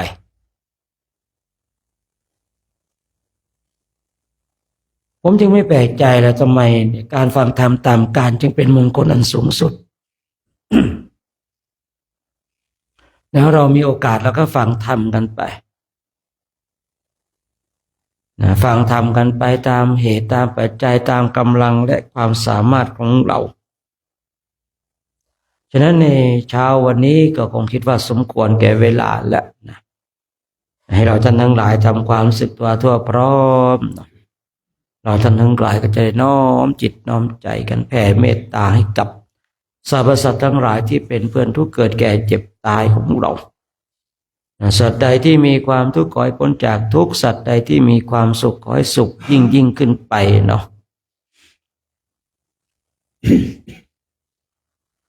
สัพเพสัตตาอาเวราโหนตุขอสาภาสัตว์ทั้งหลายทั้งปวงที่เป็นเพื่อนทุกข์เกิดแก่เจ็บตายด้วยกันทั้งหมดทั้งสิ้นจงเป็นสุขเถิดอย่าได้มีต่อกันและกันเลย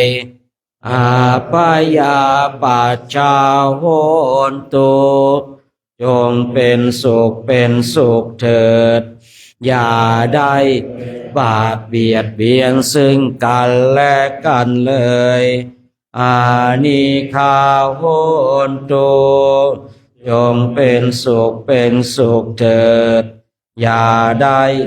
ความทุกข์กายทุกข์ใจเลยสุขีอัตตานังปริหารันตุจงมีความสุขกายสุขใจรักษาตนให้รอดพ้นจากทุกข์โทษเวรภัยอันตรายทั้งปวงจงทุกข์ทั่วหน้าเถิดกาตังปุญญาภารังไมหังสาเพภาคิภาวันตุเตขอสัพพสัตว์ทั้งหลายทั้งปวงเหล่านั้นจงเป็นผู้มีส่วนได้เสวยผลบุญที่ข้าพเจ้าหลายได้บำเพ็ญแล้วนี้เถิด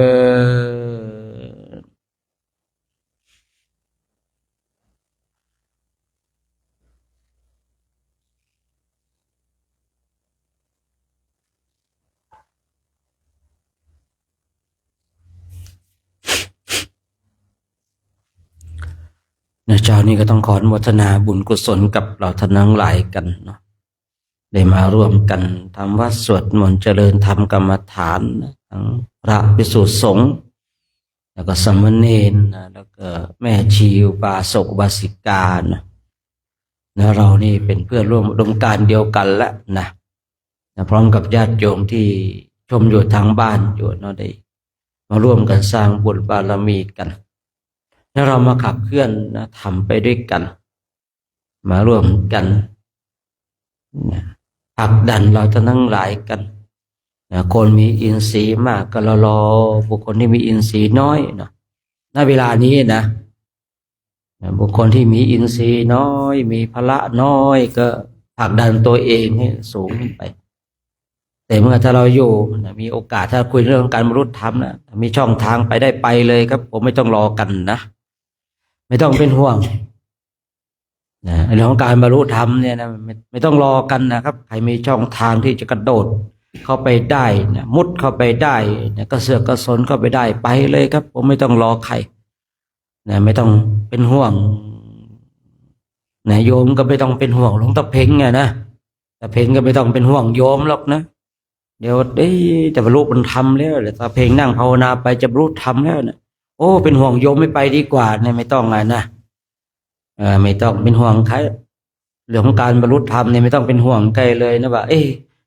เราไปก่อนแล้วคนนั้นคนนี้จะลำบากหรือเปล่าเนี่ยไม่ต้องหรอกท่านทั้งหลายมีช่องทางแล้วไปเลยมีช่องทางแล้วไปเลยนะมีอาจารย์ท่านหนึ่งก็คุยกับอาจารย์ท่านหนึ่งอาจารย์ท่านนี้ก็บางทีเขาก็ปรารถนาสัมมาสัมโพธิญาณเนาะแต่ลูกศิษย์นี่ก็ไม่ได้ปรารถนาอะไรวันหนึ่งนั่งคุยกันนะเพราะว่ารูปที่เขาแบบไม่ได้ต้องการอะไรต้องการพระอรหันต์บอกว่าเมื่อใดก็ตามที่ผมมีช่องทางผมจะไม่รออาจารย์นะว่านะผมจะไปก่อนเลยนะเพราะใครเฮ้ยเนี่ยใครเฮ้ยเนี่ยใครดังเฮ้ยเมื่อกี้เสียงใคร เดี๋ยวไปเพื่อนอรุณเลยนะวันนี้นะเฮ้ยเฮ้ยมีทุกปีนะครับเฮ้ยเฮ้ยแบบเนี้ยนะเนี่ยไปเพื่อนอรุณด้วยแล้วกันวันนี้นะเฮ้ยเฮ้ยนะบางทีนะอยู่ในท่ามกลางประชุมชนอยู่ตรงนี้เนี่ยไม่ให้ความเกรงใจกันนะผมก็ไม่เกรงใจแล้วนะอย่างนี้มันบ่งบอกถึงไม่รู้จักนิสัยไม่มีมารยาทนะการศึกษาการอบรมทั้งหลายไม่เข้าไม่ถึงนะเข้าไม่ถึงไม่ได้นะเราเป็นพระเนี่ยต้องมีมารยาทเนี่ยเฮ้ยต้องไปเนี่ยกลางดอยคนเดียวนู่นนะอยู่กลางดอยกลางป่าของเขาโน่นไปเฮ้ยเนี่ยคุณอยู่คนเดียวคุณจะไปเดินแก้ผ้าแก้จีวรเรื่องของคุณเนี่ยนะนี่อยู่ในที่ประชุมนะครับมาเฮ้ยแบบนี้มันไม่มีมารยาทนั่นเป็นบุคคลที่บ่งบอกว่าไร้การศึกษามากๆนะไม่ให้ความเคารพพระเถระมหาเถระพระมหาเถระพระเถระนั่งกันเต็มเลยยังมาเฮ้ยแบบนี้ใช้ไม่ได้หรือว่าใช้ไม่ได้มากๆเลยนะหยาบมากๆเลยนะคือไม่ให้ความเกรงใจผมก็พระเถระนั่งอยู่กันเต็มไปหมดเนี่ยนะพระเถระนั่งกันเยอะเลยที่นี่นะคุณมาเฮ้ยแบบนี้นะบ่งบอกถึงวัดใช้ไม่ได้นะปรับปรุงนิสัยใหม่ไปอยู่กลุ่มในคณะแต่อย่าไปทำนิสัยเช่นนี้นะทำนิสัยเช่นนี้มันบ่งบอกเราเพราะว่าโอ้ยตายแล้วนะบ่งบอกถึงเรื่องของว่าเราเนี่ยครูบาอาจารย์ของเราอบรมมาดีแต่ว่าตัวของเราทำไมไม่ฟังครูบาอาจารย์บ้างนะผมไม่โทษว่าครูบาอาจารย์ไม่อบรมนะครับครูบาอาจารย์เนี่ยอบรมขึ้นชื่อว่าครูอาจารย์เนี่ยอบรมลูกศิษย์ดีอยู่แล้วแต่ขึ้นอยู่กับลูกศิษย์เองนั่นแหละนะคือไม่เกรงใจผมก็น่าจะเกรงใจพระเถระมหาเถระบ้างนะพอที่นี่พระเถระก็เยอะมหาเถระก็มีมากนะครับยังไงไปอยู่ตรงไหนก็ตามนะแสดงอาการเช่นนี้หลังจะคุยเรื่องดีหรอกนะมาตัดสวิตผมให้ผมต้องคุยเช่นนี้เลยนะไม่ได้หรอกนะเกิดขึ้นปุ๊บต้องรีบพูดนะที่จะลืมไม่ใช่อะไรหรอกนะผมมันชอบลืมง่ายด้วยนะนี่ก็ฝากไว้นะครับนะอยู่กลุ่มไหนคณะไหนแสดงคือทำแบบนี้จนเคยตัวนะเนี่ยถ้าคุณเป็นนิสัยแบบนี้คุณต้องนู่นกลางดอยคนเดียวเลยครับไอ้เฮ้ยนู่นนะครับนู่นนะแต่เป็นมาจากทางสปลาวก็ไปเฮ้ยภูเขาควายหน่อยนะไม่รู้เสือยังมีหรือเปล่าไม่รู้นะมันยังมีไหมใครเคยไปเสือยังมีแบบภูเขาควายเนี่ยฮะน่าจะหายหมดแล้วก่อนก็ขึ้นชื่อเนาะฟังมันยังมีหรือเปล่าป่าไหนยังมีนะเสือเนี่ยมีไหมที่นู่นน่ะที่ไหนภูควายนะนั่นไปเฮ้ยเนี่ยดอยไปรูปเดียวนะอย่าไปชวนเพื่อนไปตายนะบางทีนะบางทีโอ้ไปในป่าเนี่ยไม่ได้เลยนะ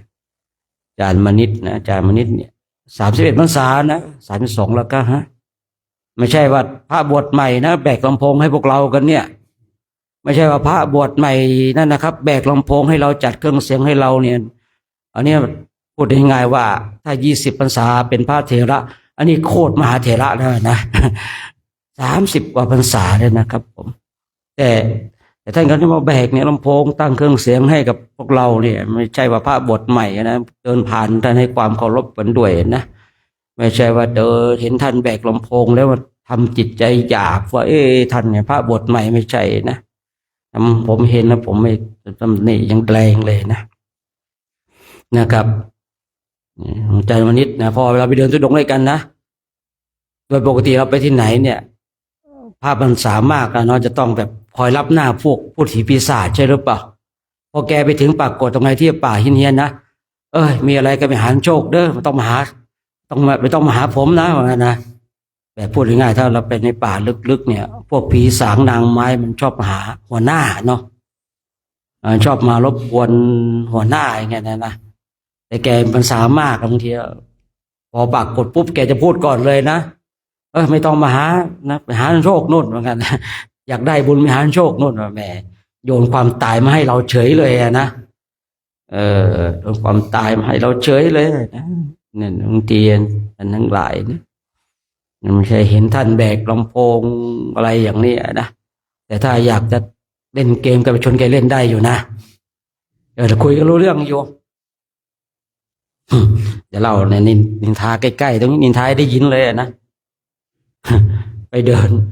ทุดงค์กันเนาะไปเดินทุดงค์แล้วก็ไปเจอพระกลางป่าก็นี่ไปผมก็ไปกันนั่นไปกัน ผมก็เห็นบรรยากาศเงียบๆเนาะผมก็รู้ว่าองค์นั้นเขาเป็นทหารเก่าเนาะทหารเก่า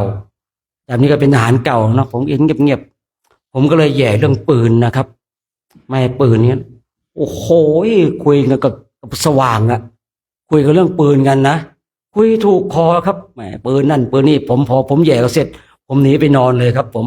คือพูดง่ายว่าอยากหายามป้องกันภัยอยากหายามป้องกันภัยก็เลยคุยเอาอะไรตลอดสององค์นี่คุยอะไรกันดีว่าเราจะได้หลับเพลินๆหน่อยใช่หรือเปล่าทหารทั้งคู่ต้องคุยเรื่องปืนด้วยนะพอเราแย่เรื่องปืนเสร็จปุ๊บแกคุยกันเครื่องติดเรื่องปืนผมไปนอนเลยแกคุยกันโอ้โหสนุกสนานเลยนะครับปืนนั้นประกอบอย่างนั้นอีนั่นนะผมเป็นตอนเป็นทหารนะผมใช้ปืนนั่นปืนนี่โอ้โห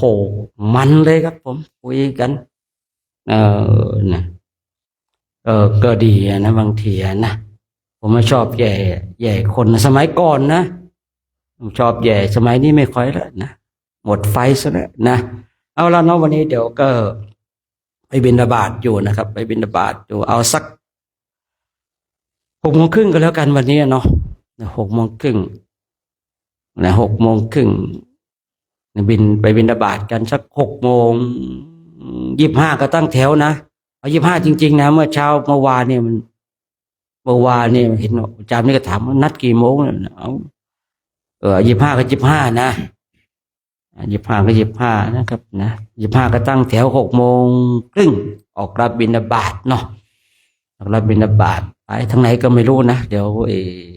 ต้นเขาจะพาไปต้นก็จะพาไปไหนก็ไปเถอะเขาพาไปก็ไปเถอะทางหน้าไปได้ข้างหลังก็ไปได้นะครับทางหน้าไปได้ข้างหลังก็พาไปก็ไปเถอะแต่ก็จะไป7:00เนี่ย7:00รู้สึกว่าเดี๋ยวจะกลับมา9:00 10:00เนี่ยไปกันนันใหญ่เนาะก็ไปสุดไหนก็ไม่รู้ผมก็ไม่รู้เหมือนกันนะฉะนั้นก็6:25ตั้งแถว5 นาทีก็เพียงพอในการตั้งแถวแล้วนะเพราะว่าเวลาเหลือเยอะอยู่นะครับผมใครไปไม่ไหวก็ไม่ต้องไปคงไม่มีละมั้งนะไม่ไหวเนี่ยนะคำนี้ไม่น่าจะถามแล้วเนาะแหมดูถูกผมเหลือเกินนะขอโทษที่ผมผิดไปแล้วนะที่ดูถูกนะดูแล้วถึงขั้นนี้ต้องไปไหวกันทุกคนอยู่แล้วเนาะ เอาละเนาะก็ฝากไว้อะไรต้องแดงถวายทานน้ำปนะโอ้โห300 กว่าบาทนะสาธุโมทนานะอุบาททองแดงกระทำบุญทุกวันเลยนะทำบุญเพื่อนหมู่คณะก็ดีแล้วนะชักชวนกันทำบุญดีกว่าชักชวนไปทำสิ่งอื่นนะเราชักชวนกันทำบุญเนี่ยดีท่านทั้งหลายสมัยก่อนผมไม่กล้าชวนคนทำบุญนะเดี๋ยวจะไปเรื่องนี้แล้วก็เดี๋ยวมันจะไปใหญ่สิเนาะเดี๋ยวเอาอีกหน่อยนึงก็แล้วกันเนาะแถมให้นะแถมให้นะสมัยก่อนผมไม่กล้าชวนคนทำบุญนะแต่วันหนึ่งผมไม่เห็นคนกินเหล้าก็ชวนกันไปกินเหล้าเขาไปชวนกันไปกินเหล้าชวนกันไปได้นะเราชวนคนทำบุญทำไมชวนไม่ได้อะผมก็ชวนแต่ผมไม่ได้ชวนอย่างนี้แต่เพ่งทำบุญนะเพ่งทำบุญนะผมไม่ใช่แบบอาจารย์เลยทำบุญนะนอกจากสนิทจริงๆนะครับถ้าใครไม่สนิทจริงๆกับผมนะยากไม่แต่ญาติโยมเองเนี่ย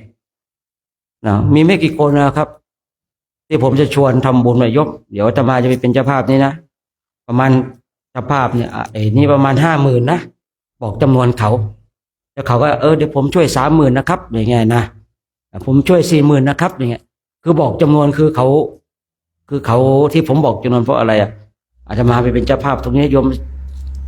คือไม่กี่คนนะครับประมาณ3-4 คนบวชมาขนาดนี้นะครับโยมสนิทที่กล้าชวนทำบุญบอกกันแบบต่อปากแบบนี้นอกนั้นผมก็โพสต์ลงตามโซเชียลนะ ในญาติโยมเพราะผมคือบอกว่านะเดี๋ยวว่า วันหนึ่งเนี่ยเห็นชวนเขาชวนกันไปกินเหล้าเขายังชวนกันได้ เราจะชวนคนทำบุญไม่ได้ก็ให้ลูกไปอะเนาะฉะนั้นบางทีชวนกันไปเถอะนะชวนไปนะชวนกันไปทำบุญเล็กมากบ้างน้อยบ้างก็ว่ากันไปตามเหตุตามปัจจัยนะครับผมเนาะนั้นก็ขออนุโมทนากับครูบาทองแดงแล้วก็เพื่อนสาธมิกเนาะทุกคนทุกท่านแล้วก็ญาติโยมนะญาติโยมทุกคนทุกท่านที่ได้มาร่วมกันสร้างบุญบารมีในครั้งนี้ก็ขออ้างอิงนะคุณพระศรีพระรัตนตรัยนะจงปกปักรักษาให้เราท่านทั้งหลายจงมีความสุขมีความสงบมีความร่มเย็นทุกสิ่งประการใดเป็นไปโดยชอบประกอบในธรรมแล้วก็ขอให้สิ่งนั้นจงสำเร็จจงสำเร็จจงสำเร็จด้วยเธอ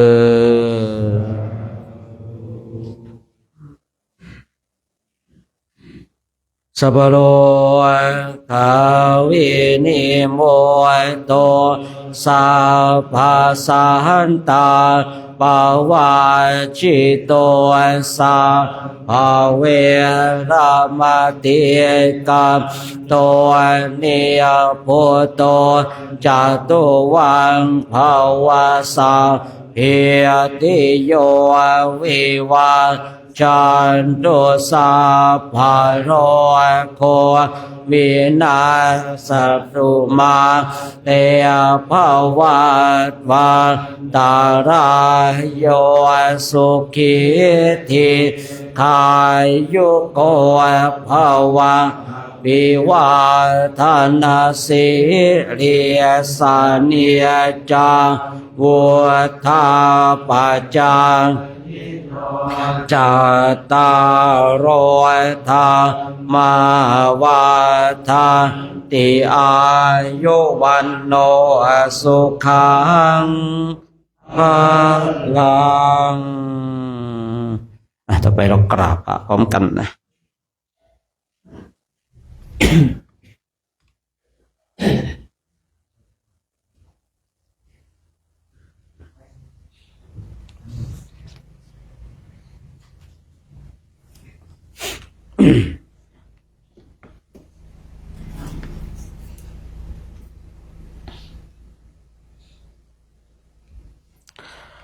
อะระหังสัมมาสัมพุทโธภะคะวาพุทธังภะคะวันตังอะภิวาเทมิ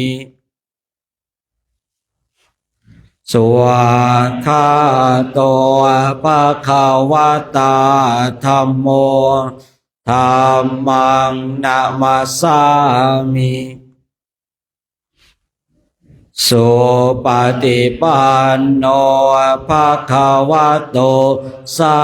วกสังโฆสังฆังนะมามิมหาตาปิโตโกนังอาหังวันทามิคุโรโอปัจจาอาจาริยาคุณาอาหังวันทามิน้อมจิตน้อมใจกราบคุณครูบาอาจารย์พร้อมกัน3 ครั้งพร้อมแล้วกราบกราบกราบ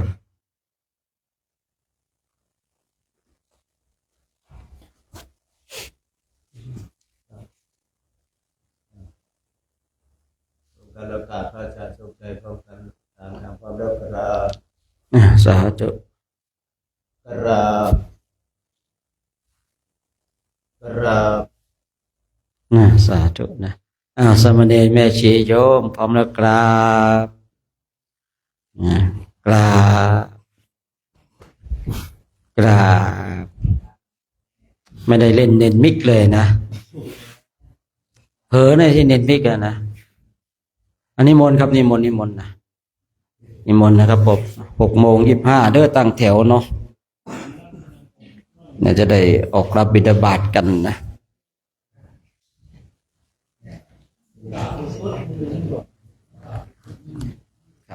ว่าสินค้าถวาย100 บาทครับ ตอนที่พระต่างวัดถามก็คือ